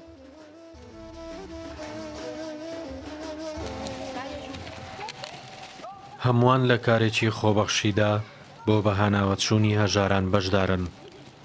بۆ هەر خێزانێکی هەژار و کەم دەرامەت کارتۆنێک دانراوە کە 14 بابەت لە گۆشت، ڕۆن، برنج و شەکر و ماددە خۆراکیەکانی دیکە لەخۆ دەگرێت.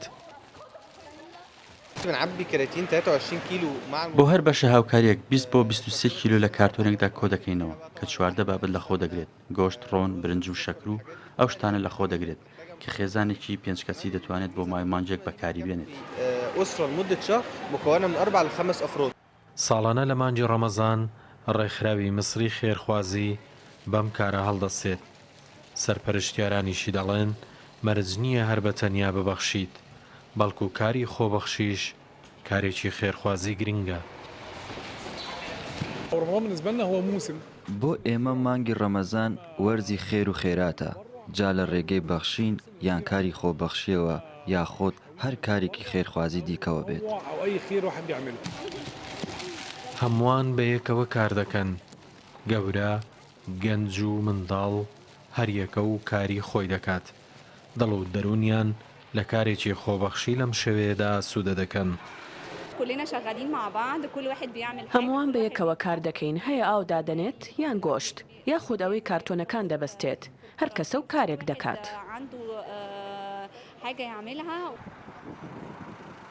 جیا لە دابینکردنی خۆراکی مانگێکی خێزانە هەژارەکان، خێرخوازان و خۆبەخشان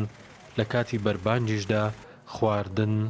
بەسەر هەژاران و کرێکاراندا دابەش دەکەن. لە هەندێک شوێنیش خیوەتی تایبەت بۆ بەربانکردنەوەی بە کۆمەڵ ئامادەکراوە. فاروق محەممەد، کوردستان 24. لەگەڵتان بەردەوامین وە چیناتەوەرێکی دیکەی پاشیف کە باس لە بابەتێکی تەندروستیەکەی ئەویش سەرئێشە. سەرێشە و کاریگەریەکانی و پەیوەندیەکانی لەگەڵ مانگی ڕەمەزان چییە و هۆکارەکانی چین چۆن چارەسەر دەکرێت چۆن خۆمانی لێ بپارێزین بۆ قسەکردن لەسەر ئەم بابەتە لە ستۆدیۆ لەگەڵ ئێمە دکتۆر شاخەوان محەممەد سپۆڕی نەخۆشیەکانی مێشک و کۆمەڵی دەمار لەگەڵمانە. دکتۆرم کاتت باش، زۆر بەخێر بێ. ئەو کاتەی ئەو بینهێنانیش باش سپاس. سەرەتا با بزانین سەرێشە چییە، جۆرەکانی کامانن، دواتر باسی پەیوەندی بە ڕۆژوبوونەوە دەکەین. بەڵێ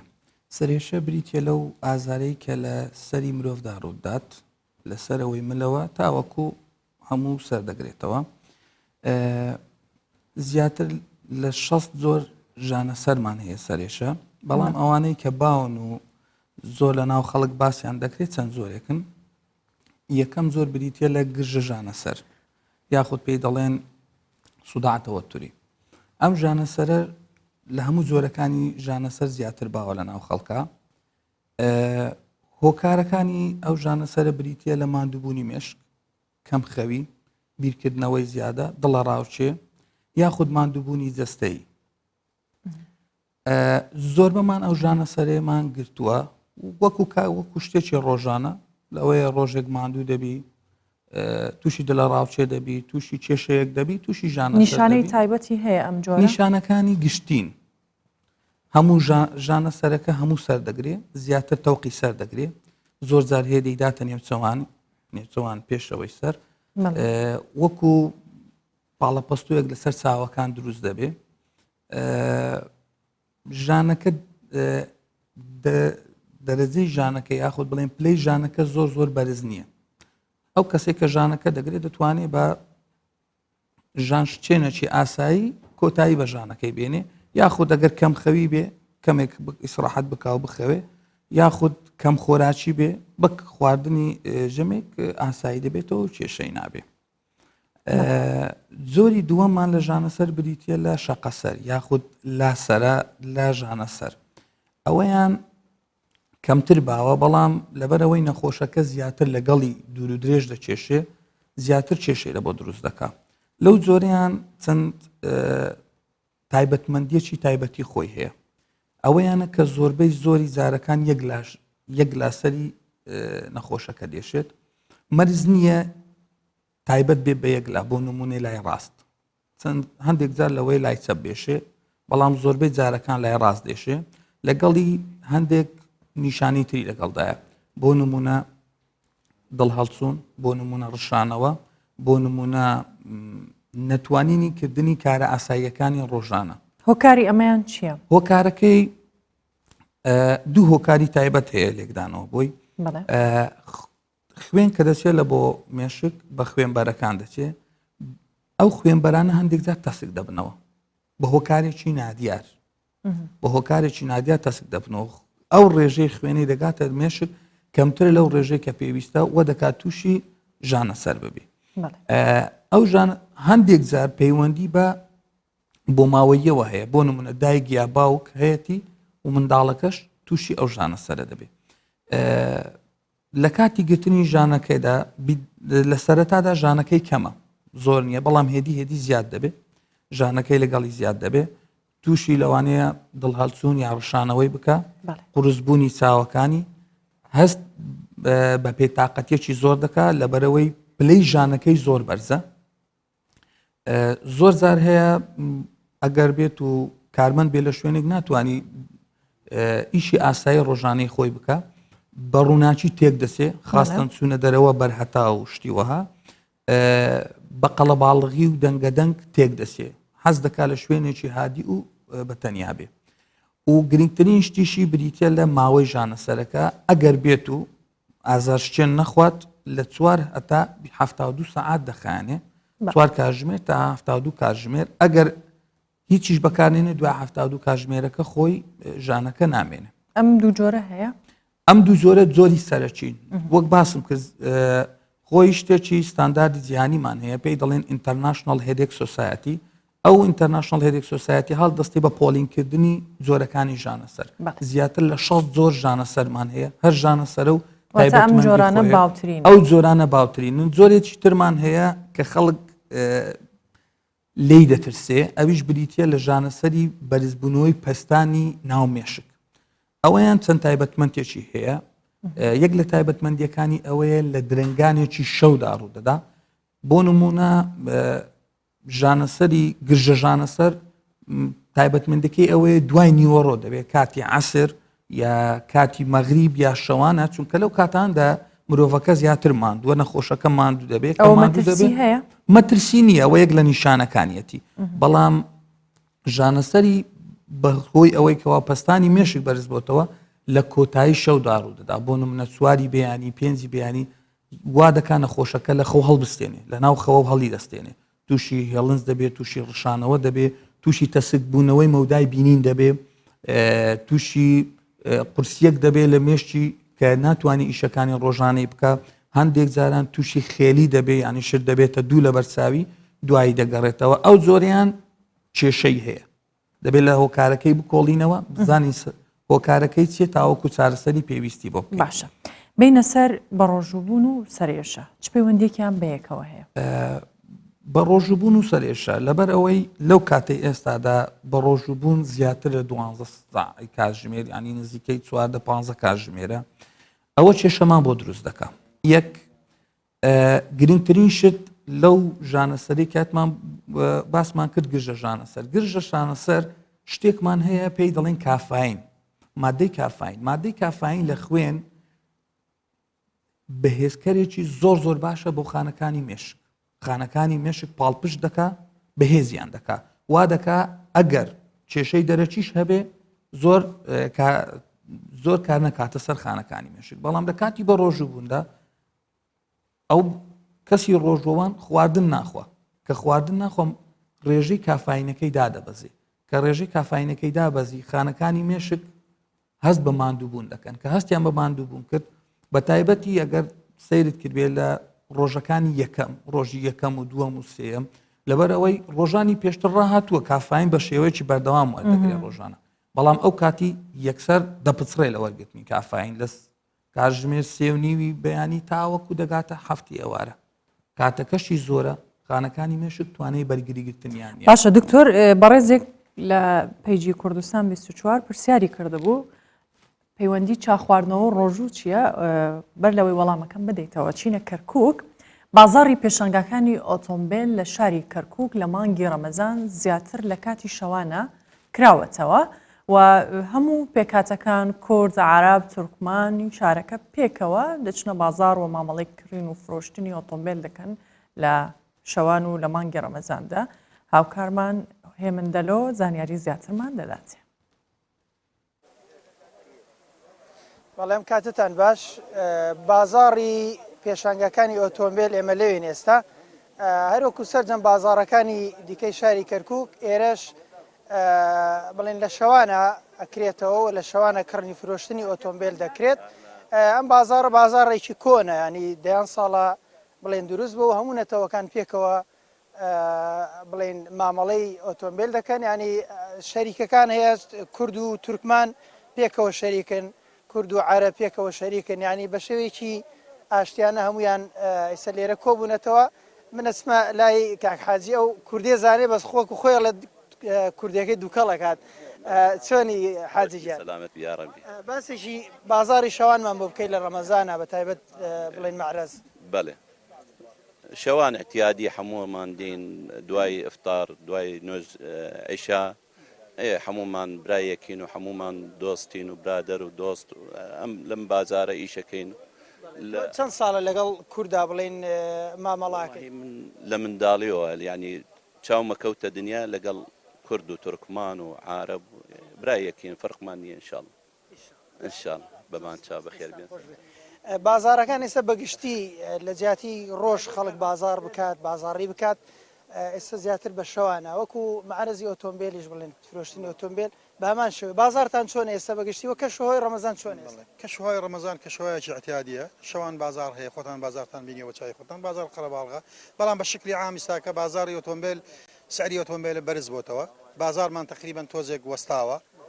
ئەو حرەکە باشە نییە بەنسبەت ئەو پرسیاری لە کاک حاجیت کردوەکو نێتەوەکان عەرەب و تورکمان و کورد ئێمە لێرە چەند ساڵە بەیەکەوەین بەبێ و هیچ مەشاکلێکمان نەبێ هیچ شتێکمان نیە هیچ گرفتێکمان نییە هەمومان زۆر احتیادی ئێمە لەگەڵ کاک حاجی چەند ساڵە لەم مەعرەزە بەیەکەوەین زۆر تەبیعیە لامان هیچ شتێک نییە زۆر بە ئاسایی شەکار ڕاتەڕێ سعری ئۆتۆمبیل چۆنێزە سعرە والله ڕاستەکەی سعری ئۆتۆمبیل ینی تەواو ینی قفڵ بووە سعری ئۆتۆمبیل ینی بەرزۆ بووە زۆر ینی بە هۆکاری و بڕیاری کە ئەوتەیەکی حەوت ساری کەنەدی و لێدراوەمانە نەیاتە ژوورەوە ینی هەر ساری چەند وەرە خاتۆتە سەری وەڵی سیارەی تقریبا 15 وەرە سەری تر لە دەوەرەقەوە تا 20 وەرەقە چۆتە سەرەوە ئایتر تۆچی تەیە کاکە گیان سپامێکت خۆشیت پیرۆزبایی لە هەموو لایەکەم وەڵا ڕەمەزانیشی خۆش دەخوا بە زیاد بێ عیبمان نییە و هەموو قومیەتەکان پێکەوەن لێرە بڵێن کاکفایق کە هونەرمەندێکی میلیە فایق داودا لەگەڵ هونەرمەند زەینەڵە ئەوان لێرن بڵێن بۆچی لێرەنێەوە وەڵی ئێمە هەموو ڕەمەزانیە ڕەمەزان لێدەین سحور لێدەین تر گڕە خۆین کورد بێ تورکمان بێ عارەب بێ مەسیحی لەبین ئێمە لەم کەرکووە فەرق نییە هەمومان برای یەکین تر ئێمەش گڕە خۆین و دۆڵ دڵناین بۆ لێنە خەرجێکمان پێدەن و ئێمەش بۆ ماڵ و مناڵمان خەرجەکەین چی بکەین و تر ئێمە ساڵ ئێمەینەکەمانە چی بۆ ئێمە و بینەران و جەماعەتەڵێ شتێکمان بۆ بڵێ فەرموو نەبیاوە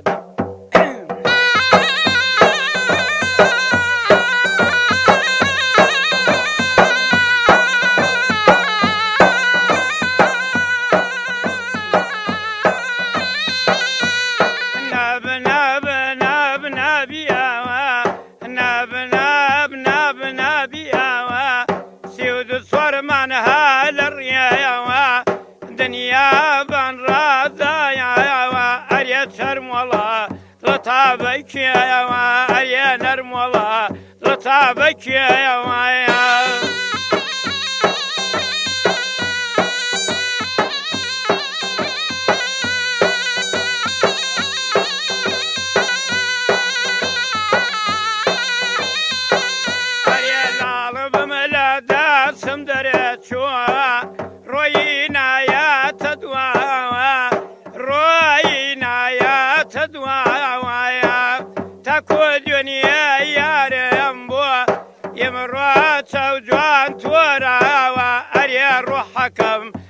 حيران دبم أريلا بها شولام يوان بم ناب ناب ناب نابيها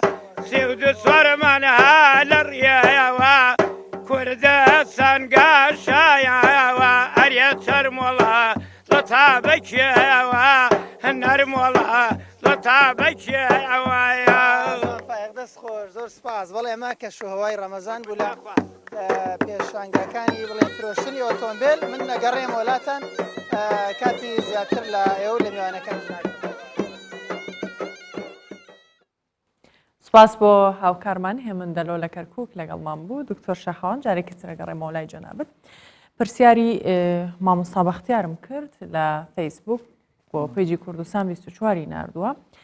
باسی چاخواردنەوە و سەرێشاکات چ پەیوەندێکیان بەیەکەوە هەیە بەڵێ خەریک بۆ باسی مادەی کافاینم دەکرد مادەی کافاین وزەبەخشە بۆ مێشک ئیسراحەت دەدا بە خانەکانی مێشک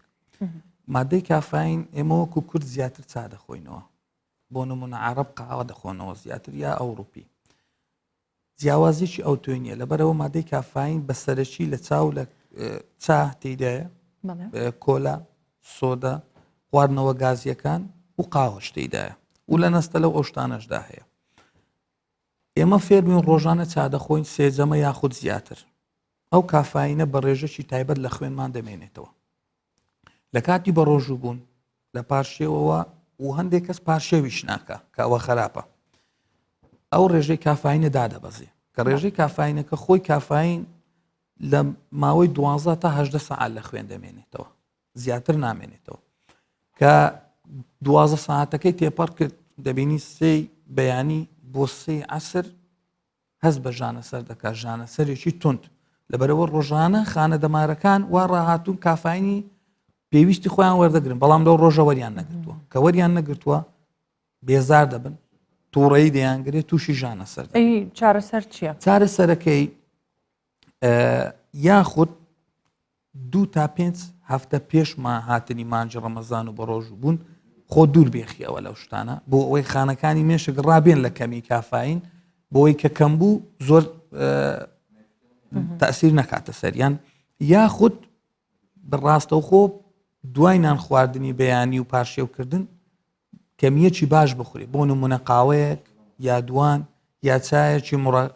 خەست یا دوان بۆی مادەیەکی کافاینی ئەو تۆیتیا بێت تا عەسر تا بەربانکردنەوە پێویستی خانە دەمارەکان دابین بکە باشە جگە لە کافاین و خواردنەوەکان بابینە سەر ئازارشکێنەکان ئەو کەسانەی کە سەرەشەی بەردەوامیان هەیە بەکارهێنانی ئازارشکێن بە بەردەوامی هیچ زیانێکیان پێگەێنێ بەکارهێنانی ئازارشکێن بۆ کاتی پێویستم حەبوو دەرمانە بەڵێ دەرمان حەبەکان ئەوانەی کە بەکاردی خەڵک ئێستا بە حەبیش ناوەستێ هەر دەرزیش لێ دێدا لە بۆ ژانەسەر شتێکی تریش هاتووەوەی کەنە ناو ئەوە تۆزە پاو دەرێ بەڵێ باسی هەمویان بەڵێ بەنسبەت بەکارهێنانی ئازارشکێنەکان ئازارشکێنەکان هەیەە ئازارشکێنی ئاسایی هەیەە مامناوەند هەیەە ئازارشکێنی بەهێزیش لەبەر ئەوەی ئێستا سنووردانانێک نییە بۆ فرۆشتنی دەرمان ئازارشکێنەکان زۆر بە ئاسایی دەست دەکەون و زۆر بە ئاسایش بەکاردێنێت کە ئەوەش باش نییە چونکە ئازارشکێن بەس بۆ کاتی پێویست باشە و لەژێر ڕێنمایی پزیشتی پسپۆردا ئازارشکێن بۆ کاتی پێویست ئاساییە بەڵام ئەگەر زیاتر بەکاربهێنرێ ئەوە زۆرێکی تایبەتی ژانە پێویست کێ بۆ نمونە کەسێک لە هەفتەیەک 2 جار بۆ 3 جار سەرێشە ئاساییە بۆ نمونە جەنابەت بەرنامەیەک پێشکەش دەکەی زۆر ماندوو دەبی لەگەڵی ژانەسەرێک دەگری ئەو ژانەسەرە پێی دەڵێن گرژە ژانەسەر دەتوانی ئازارشکێنێکی ئاسایی بەکاربێنی وەکو پاراسیتۆڵ شتێکی ئازارشکێنێکی ئاساییە و ئەگەر کەم بەکاری بێنی دڵنیا بە تەئسیری خۆی دەکا و ئیستیفادەی زۆر زۆر لێ دەکەی بەڵام خەڵکیمە هەر تۆزێک ژانەسەری هەبوو حەبێک دەخوا جۆری زۆرە بۆ نمونە چاوەڕێ ئەوە ناکە تەئسیری دەرمانەکە لەسەری بەدیار بکەوێ حەبێکتر دەخوا ئینجا دەچێتە تەوالی دەرزیەکیش لێ دەدا خۆی دەبێت چاوەڕێی دەرمانەکە بکە هەر دەرمانێک دەی خۆی دەچێتە گەدە لە گەدە هەڵدەمژدێ دەچێتە جگەر لە جگەر خاوێنکردنەوەی بۆ دەکرێت ئینجا دەچێتە مێشک یعنی ئەو هەموو پرۆسسەی بەسەدا دێوجە دەگاتە مێشک بەلایکم نیو سعات تا ساعتی دەرمانی وایە 2 ساعتی پێویستە بەوەی ئیش بکە. جۆرێک هەیە 2 دانە ئەخۆیت ئەمە جیاوازی چیە ئەوە پاراستۆلی قووەتی 500 میلیغرامیە هەڕا هاتوین لە زیاتیە غرامیەکە بڵێن 2 حەب بەیەکەوە بیخۆن. پاکەتی شینی هەیە و پاکەتی سووریشی ئێوەی سوورەکە مادەی کافاینیشی لەگەڵە باشترە گەر بەکاری بێنی دەتوانی یەکدانە بەکاربێنی هیچ جیاوازیە چینیە لەگەڵ پاراستۆلی ئاسایی لەگەڵەوەی لە عێراق دروست دەکرێت ئەوەی لە عێراق دروست دەکرێت ئەگەر دەستکەوێت زۆر باشە زۆر باشە شەریکەی سامەڕا بەکاری بێنی زۆر بۆچی ئەوە باشترە خۆی هەر دەرمانێک کە دروست دەکرێت مواد خامی هەیە ئەو دەرمانەی کە لی دروست دەکرێت چونکە ئەو حەبەی کە دەی خۆی 500 میلیغرام یعنی نیو میلیغرام ئەگەر چێشیکەی لەوانەیە 4 غرام دەبێت بەڵام ئەو مادەی کە ئیشەکەمان ئیشمان پێێتی بۆ نەحەبی پاراستۆل پێویستمان بە 500 میلیغرامە لەو حەبەدا ئەوی تر شەکرە یاخود مادەیەکە کە کەپسی دەکا لەگەڵ حەبەکە مواد خامی پاراستۆل هەرزانە زۆر لە ڕووەک دەست دەکەوێت کە لە ڕووەک دەست دەکەوێت لە عێراقیش دەتوانێت دروست کرێ ئەوە یەک و دووەم کە لە عێراق دروست دەکرێت بۆ خەڵکی خۆیتی هەر لە ستاندەردی جیهانیەوە بە ئاسایی دروست دەکرێت و کێشەی نیە بەڵام ئەوەی لە دەرەوە دێ لەوەی مادەی تری تێدا بێ نەزانی یا مادەیەکی زیان بەخشیدا بێ ئەو کەمیەی کە پێویستمانە بۆ منە 500 میلیغرام پاراستۆلەکە تێیدا نەبێ ئەو نرخەکەشی لە هەمووی هەرزانترە ئەوەی عێراقیەکە نرخەکەی لە هەمووی هەرزانترە بەڵام لە هەمووی باشترە بەڵام خەڵکەکەی خۆمان سیقای زۆر پێ نییە ئەو پاکێتەکەی جوانە باسی ئەو جۆری ترەکەین کە ئەوەی ئەکرێتە ئاوە تۆزەکە بەڵام بەر لەوا چینە لای پامنێرمان ئارام بەختیار لە نەخۆشخانەی هیوا لە سلێمانی لەگەڵمانە بزانین ئێشگری نەخۆشخانەکان لەوێ چۆن کارەکانی خۆیان بەڕێکن و چەندە کارەکانی ئەوان زەحمەت بووە لە مانگی ڕەمەزان ئارامام کاتت باش لە نەخۆشخانەکان چەند ئێشگری لێە و کاتەکانی خۆیان چۆن ڕێکخستۆ بۆی بتوان خزمەتی نەخۆشەکانی نەخۆشخانەی هیوا بکەن.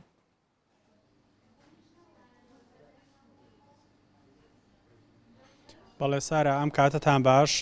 من لە ئێستادا لە نەخۆشخانەی هیوام بۆ چارەسەرکردنی توشبوانی نەخۆشی شێرپەنجە ئێشگری لەم نەخۆشخانەیە ئەنی وەکو ڕۆژانی ئاساییە ینی کارمەدان ئێشگری خۆیان دەکەن ئەنی بەڵام جیاواز لەوە ئێستا بە دیاریکراوی کاتژمێر 2 ئەنی کاتی پارشێوکردنە ئەو کارمەندانی کە لێرە ئێشەگرن لە پاڵ ئەرکەکەی خۆیان ئەرکە ئاینەکەشیان جێبەجێ دەکەن کە ڕۆژوگرتنە ئێستا پارشێو دەکەن و دواتر بە ڕۆژوو دەبن ئێستا وەک دەبین کارمەندان هێدی دێن بۆ ئێرە بۆ پارشێوکردن من مەبەسمە لەگەڵ بەشێک لە کارمەندان خۆیان قسە بکەم کاکازە سلااوتان لێبێت ئێوە لە ڕەمەزانان ئەرکەکانتان زیادی کردووە لە پاڵ ئەو ئەرکانی کە خۆتان هەتانە ئێستا پارشێوکردن و ڕۆژووکردن و ئەوەشی هاتووەتە سەر بەڵێ بەخێر بن تەوان ئەرکی خسخانەی هیوا ئەرکێکی گرانە بەڕاستی هەم پێش ڕەمەزان و لە کاتی ڕەمەزان و دوای ڕەمەزانی بە هەمان شێوە چۆن بۆ نەفەسە ئیش کراوە هەر بۆ نەفەسە ئیشەکرێ وەستا خۆتانە بینن پارشێوە و ئێمە 24 ساعت دەوامی تیا ئێرە هەم بە دکتۆر و هەم بە کارمەند و بە هەموو بەشەکانەوە ئێستا پارشێ و هەموو ئەم برادرانە ئەم کەسانە کارمەندەکان بەخەبەرن پارشێوەکەن و بەانیش بە ڕۆژۆ بن و لە هەمان کاتشا داوامی خۆیانەکەن. زۆر سپاس دەمەوێت بەشێکی دیکە لە کارمەندان وەربگرم کاکە سلااوت لێبێت تۆ چەند ساڵە لە نەخۆشخانەی هیوا کارمەندی و خزمەت دەکەن؟ من 10 ساڵە دەوامەکەم لە نەخۆشخانەی هیوا. ڕەمەزاناتان چۆن بەڕێ کردووە گەرەوە باسیکە ئەم ڕەمەزان و ڕەمەزانەکانی پێشوو دیکەش؟ ڕەمەزانەکان زیاتر ئەلەکسەر ئەکسەریەتی کارمەندەکانمان بە ڕۆژووە بن و پارشێوان لە کاتی خۆیان هەڵەسن و ئیتر ئەوەی کە بۆ پارشێو ئامادە دەکرێت خواردنەکان بە شێوەیەکی جوان لە نەخۆشخانەی هیوا ئامادە دەکرێت و دواترەوەی کە بە ڕۆژوش نەبێ هەر دەتوانێت هەڵەستێ بەشداری نەکا لە خواردنەکاندا ئەوانەیە کە بە ڕۆژون لە پارشێوان چییە خۆنەوە زیاتر ئەو خواردنانی کە زیاتر لە ئێوە پەسەندە چییە لە پارشێوەکان چی دەخۆن؟ وەڵی ئەلەکسەر ئێمە بەرنمەیە لێرە بەرنامە دانراوە باڵنی پارشێوانەوە نیاز کەسە بە ئارزوی خۆی خواردن بخوا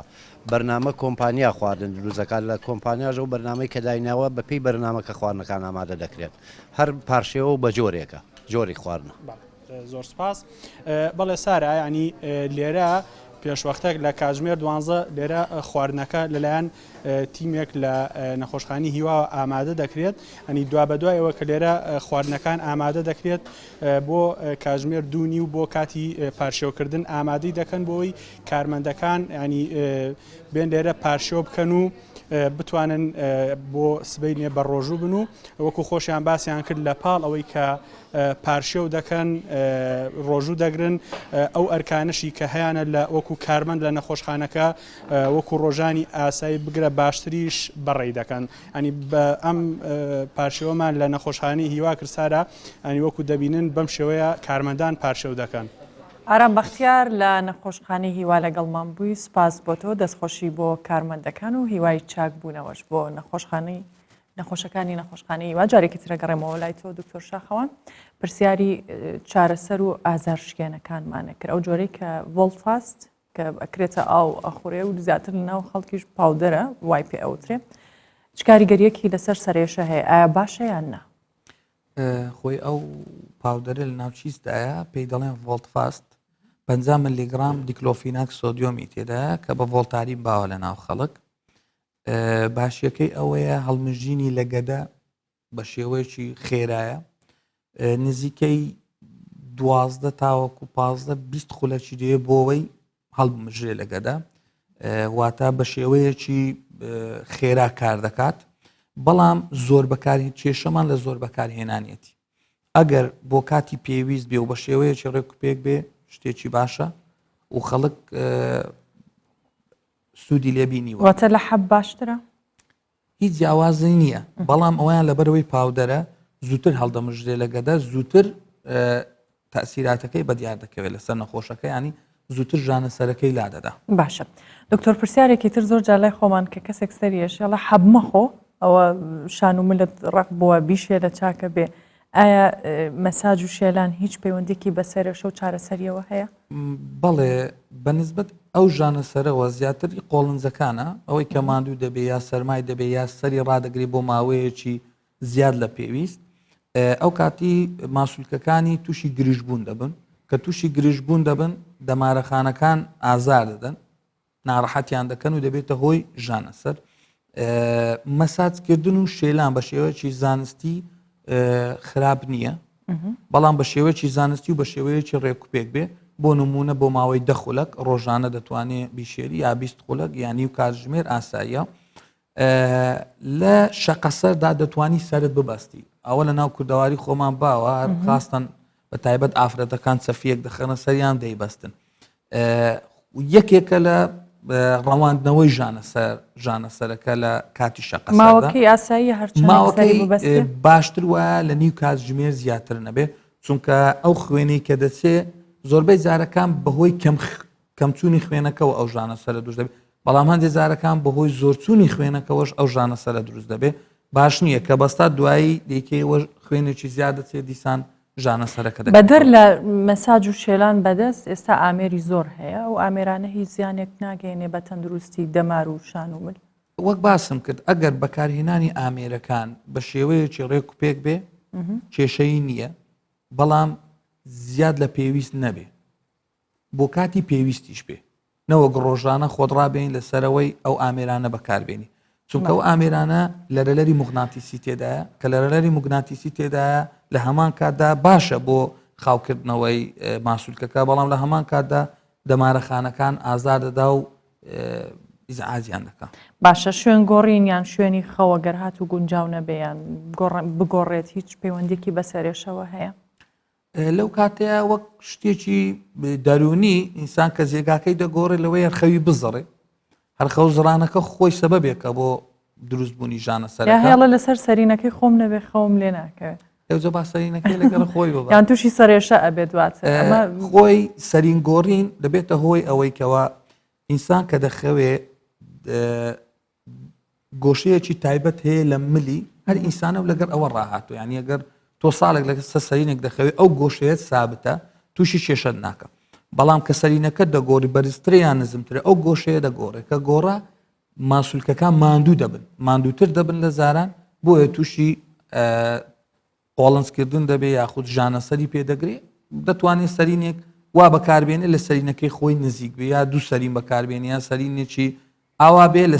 بەرزیەکەی لە سەرینی خۆی نزیک بێ کێشەی بۆ دروست نابێت. باشە ئەو جۆرانی سەرێشە کە پێویستە هەر کەسێک بیزانە و لێ ئاگادار بێت کامانەنیان چه جۆرە نەخۆشیەک هەیە کە مەترسیە بێ بۆ تەندروستی مرۆڤ. ئەو سەرئێشەیە کە باسمان کرد سەرێشە بەهۆی بەرزبوونەوەی پستانی ناومێشک پێویستە سەردانی پزیشک بکە. هەر سەرئێشەیەک زۆر بەهێز گرتی بۆ جاری یەکەم بۆ جاری یەکەم هەر یاخود گۆڕانی زۆری سەرئێشەکە بۆ نمونە ڕاهاتووە سەرێشەیەکی ئاسایی دەگرێت لە بەشی پشتەوەی سەری بەڵام ئەو جاریان بەشی پێشەوەی دەیگرێ ئەوەیان پێویستە سەردانی پزیشک بکە و ئاگاداری خۆی بێت. خواردن چ کاریگەریەکی لەسەر سەرئێشە هەیە؟ ئایا هیچ خواردنێک هەیە کە ببێتە هۆکاریان هیچ خواردنێک هەیە ببێتە هۆکاری نەمان و کەمکردنەوەی سەرئێشە؟ بەڵێ بەتایبەت لە کاتی بەڕۆژبووندا لەبەرەوەی باسمان کرد ماوەکەی دوور و درێژە ڕێژەی شەکرە لە خوێندا دەبەزێت و دەمارەخانەکانیش ئیعتیمادی ڕئیسیان لەسەر شەکرە کە مادەی گلوکۆسە هەندێک جار کیتۆمبەدیەکانیش بەکاردێنن کە شەکرەکە دادەبەزێ شەکرەکە بە ڕێژەی تەدریجی دادەبەزێ بۆ نمونە تا نیوەڕۆ لەوەیە بەربگرێت دوای بەرەبەرە دابەزێت تووشی ئەوە دەکا دەمارەخانەکانت تووشی ئیزعاجی و بێتاقەتیە بن تووشی ژانە سەر دەبێت باشتر وایە لە پاشێودا خواردنە پرۆتینیەکان بخورێت یا خواردنە سەورەکان بخورێت لەبەر ئەوەی ئەگەر هات و ڕێژێکی شەکری بە زۆرمان بەکارهێنا ئینسۆلینێکی زۆر دەردەدرێت کە ئینسۆلینە زۆرەکە دەردرا ئەو شەکرهەمووی پاڵ دەنێ بۆ ناوخانە کە شەکرەکە نەماوە ئەو کاتی شەکری تریژ نایخۆی بەکاری نایانی ڕێژەی شەکرە دادەبەزێت تووشی ژانە سەر دەبی. باشە بینە سەر پرسیارێکی تر هەر تایبەت لەسەر سەرێشە هەندێک جار ئەو کەسانی کە سەرێشەیان هەیە با بڵین ئاساییە بەلایەنەوە یان سەرێشەکەیان ئێهمالەکەن. ئایا پشتگوێخستنی سەرێشە کاریگەری ئەبێت لە داهاتوە بۆ نمونە ئەگەر لە بەردەوامی سەرێشەکە چارەسەر نەکرا مەترسی بۆ ژیانی کەسەکە دروست کا بە تایبەت پێشی سەر کە ئازاری زۆر بێ؟ بەڵێ ئێمە لایانی پزیشکی هەر ژانە سەرێک ئەگەر بۆ ماوەی 2 ساڵ و زیاتر بێ مانای ئەوەیە ئەو ژانەسەرە ژانەسەرێکی مەترسیدار نییە بۆ نمونە گرژە ژانەسەرە بەڵام هەر ژانەسەرێک کە شتێکی زیادی لەگەڵاو بۆ نمونە لەگەڵ ژانەسەرەکە شت بووە دوو لە بەرچاوی تووشی دووبینین بوو یا تووشی گوێ زرینگانەوە بوو یا تووشی دەوخواربوون بوو یا زمانی قورس بوو یا ئەو ژانەسەری یەکەم ژانەسەر بوو کە لە ژیانی خۆی دادەیگرێ ئەوە پێویستە سەردانی دکتۆر بکە و لەبەر ئەوەی پێویستە هۆکارەکەی بزاندرێ و چارەسەری پێویستی بۆ بکرێت. باشە نەخۆشیە مەترسیدارەکانی سەر چییە؟ نەخۆشیە مەترسیدارەکانی سەر زۆربیان شاراون بۆ نمونە ئەوانەی کە گرێ یاخود وەرەمیان لە سەریان هەیە ژانەسەریان هەیە بەڵام ژانەسەرەکەیان ژانەسەرێکی زۆر زۆر ئاساییە زۆر لە گرژە ژانەسەر دەسێ کاتێک کە بەرەو پێش دەسێ و دەبێتە هۆی بەرزبوونەوەی پستانی ناومێشک لەو کاتێدا کێشەمان بۆ دروست دەکا تووشی کەمی بینین دەبێ تووشی ئەو ژانەسەرە دەبێت کە لە خەو هەڵی دەستێنێ و لەگەڵی تووشی هێڵن زڕوشانەوە دەبێت تووشی ئەوە دەبێت کە بۆ نمونە دەماری شەشەمی چاوی ئیش نەکاشت ببێتە دوو لەبەر چاوی یا لایەکی لاشەی تووشی سڕبوون دەبێ یا بێتاقەت بوون دەبێ یا زمانی قورس دەبێ یا دەبێ خوار دەبێ ئەو لاوازی بینین هۆکاری سەرێشەیە؟ لاوازی بینین پرسیارەکە دوو جەمسەرەیە ئەگەر خۆی نەخۆشەکە لاوازی بینینی هەبوو لەبەرەوە پێویستی بە تەرکیزی زیاتر هەیە بێگومان خانەکانی مێشک زیاتر مادی دەبن ئەوانە زیاتر تووشی ژانەسەر دەبن و ئەوانەی کە بەرزی کە پاڵەپەستۆی ناو مێشتیان بەرزە دەمانی بینینیان دەکوشێ کە کوشی بێگومان تووشی ئەوە دەبن کە بینینیان کەم دەبێ مەودای بینینیان کەم دەبێ یاخود تەڵخ دەبێت لە بەرچاوی یا چاوێکی نابینێ کەمتر چاوەکەی تر باشتر دەیبینێ. باشە هەندێجار کەسانێک هەن بە بۆن یان بە تایبەت لە وەرزی هاوین لە شوێنی داخراو لە ناو ئۆتۆمبیل تووشی سەرێشە بن بۆ ناڵە ناتوانم هیچ بۆنێ بەکاربێنم هۆکاری ئەمە چییە؟ خۆی ئەوە زیاتر پەیوەندی بە قورگەوە هەیە ئەوانە خانەکانیان هەستەوەرن بۆ بۆن ئەوزە هەر بۆنێک بێ کە خانەکانی هەستەوەرن ئەو بۆنەی کە دەکا تووشی هەڵ ئاوسان دەبن کە تووشی هەڵاوسان دەبن دەمارەخانەکان ئازا دەدەن و تووشی ئەوەیان دەکەن دەمارەخانەکان ئیزعاز بن کە ئیزعاز بن تووشی ژانە سەر دەبێ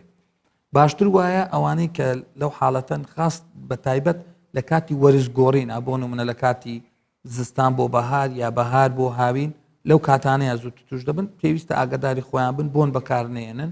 ئەو شوێنانەی کە بۆنی لێە دەتوانن لێ دوورکەونەوە خەوچ پەیوەندێکی هەیە کەم بێیان زۆر هەندێک جارە بێتەوە کاری سەرێشە بوو بەڵێ مرۆڤی ئاسایی پێویستی بەخەوە شەوانە 6 بۆ 8 کاتژمێر بە دوای یەکەوە نەک بە پەچەر پەچڕی 6 کاتژمێر بەلای کەمیەوە ئەوە زیاتر کێشەی ئەو کەسانەیە کە گژە ژانە سەریان هەیە کە کەم دەخەون تووشی ژانە سەرەکە دەبن لە ڕۆژدا یاخود ئەوانەی شەقە سەریان هەیە ئەوانەیە کە تووشی کەم خەوی دەبن دەمارەکان هەیە زۆری شەخێ و سەرێشەی هەیە کەم خەوی چەند تەسیراتی خراپەی هەیە زیاد خەوی شەرەوەن دەچون کە دەمارەخانەکان تەمبەڵ دەکەن ئەو دەمارەخانە کە 10 سعات 12 سعات ئیشت پێ نەکرد و خەوت ئەو دەمارەخانە ماندوو تەمبەڵ دەبێت بەمان تەمبەڵیەکەشی وا دەکا ماندوو بێ تووشی ژانە سەریە دوڕێنمایی تۆ دوڕێنمایی من لە پاش شێواندا خواردنێکی باش بخورێت بە تایبەتی پرۆتینیەکان زۆر ناباش باش کەمیە گرنگ نییە زۆریەکەی میمە زۆریەکەی باش بێ شەکرە تا بکرێنەی خۆی پاشیوان شتی شیرین چونکە کێشت بۆ دروست دەکا ئەوانەی کە دەتوانن 6 کاتژمێر بەسەر یەکەوە 6 کاتژمێر یا 7 کاتژمێر کەمتر لە 8 کاتژمێر بخەون شتێکی باشە تووڕەبوون یاخود عەسەبی بوون تا بکرێت کۆنتترۆلی خۆیان بکەن باشترە و ئەوەی تری شتێکی ئاساییە دکتۆر شاخەوان محەممەد پسپۆڕی نەخۆشیەکانی مشک و کۆمەڵی دەمار زۆر سپاس بۆ ئەمەدە زۆر سپاس بۆ دەستخۆش هاوڵاتیان داوا دەکەن مانگی ڕەمەزان بکرێتە دەرفەتی بڵاوکردنەوەی جانی خۆشەویستی و لێبوردەیی لە نێوان تاکەکان مامۆستایەکی ئاینیش دەڵێت موسڵمانی ڕاستەقینە ئەوەیە کە چی بۆ خۆی پێخۆش بێت بۆ بەرامبەرەکەشی بە هەمان شێوە وابێت لە نێو دوکانەکەیدا سەرقاڵی کاری ڕۆژانەی وەکو موسڵمانێکیش بەهۆی مانگی ڕەمەزانەوە بە ڕۆژووە ئاراز عەزیز ڕۆژانە هاوڵاتیەکی زۆر سەردانی دەکەن ئەو بە پێویستی دەزانێت کە تاکەکان لە نێوان خۆیاندا گیانی لێبوردنیان هەبێت بە تایبەت لە مانگی ڕەمەزاندا ئەو دەڵێت کاتێک کەسێک سەردانی دەکات بە ڕوویەکی خۆشەوە پێشوازی لێ دەکات جا ئەگەر ڕۆژێکی ئاسایی بێت یاخود ڕەمەزان بێت چونکە بە وتەی ئەو ئاینی ئیسلام ئاینی بڵاوکردنەوەی خۆشەویستیە مانگی ڕەمەزان بریتیە لەو لە ئاشتەوایی بریتیە لە تەبایی بریتیە لە لێبوردن بریتیە لەوەی کە ئینساندان بە خۆیان بگرێت بریتیە لە هەموو شتە جوانەکان وەکو هەموو مانگەکانی ترۆکو هەموو ڕۆژەکانی بەڵام ڕەمەزان بە تایبەتی خەڵک پێویستی بەوەیە کە چۆن ماڵەوە تووڕە نەبێت کاتی ڕۆژبوون تووڕە نەبێت بتوانێت سەردانی یەکتر بکە بتوانێت لە مزگەوتەکان ئارامی ڕاگرێت بتوانێت لە سەرجادەکان هۆڕن لیان و خەڵکی ئیزعاج نەکەن بەشێکی زۆر لە مامۆستایانی ئاینی لە وتارەکانی هەینیاندا ئەوە بەگوێی موسڵماناندا دەدەن کە لەسەر بنەمای ئەوەی ئاینی ئیسلام داوای دەکات هەڵس و کەوت لەگەڵ یەکتر بکەن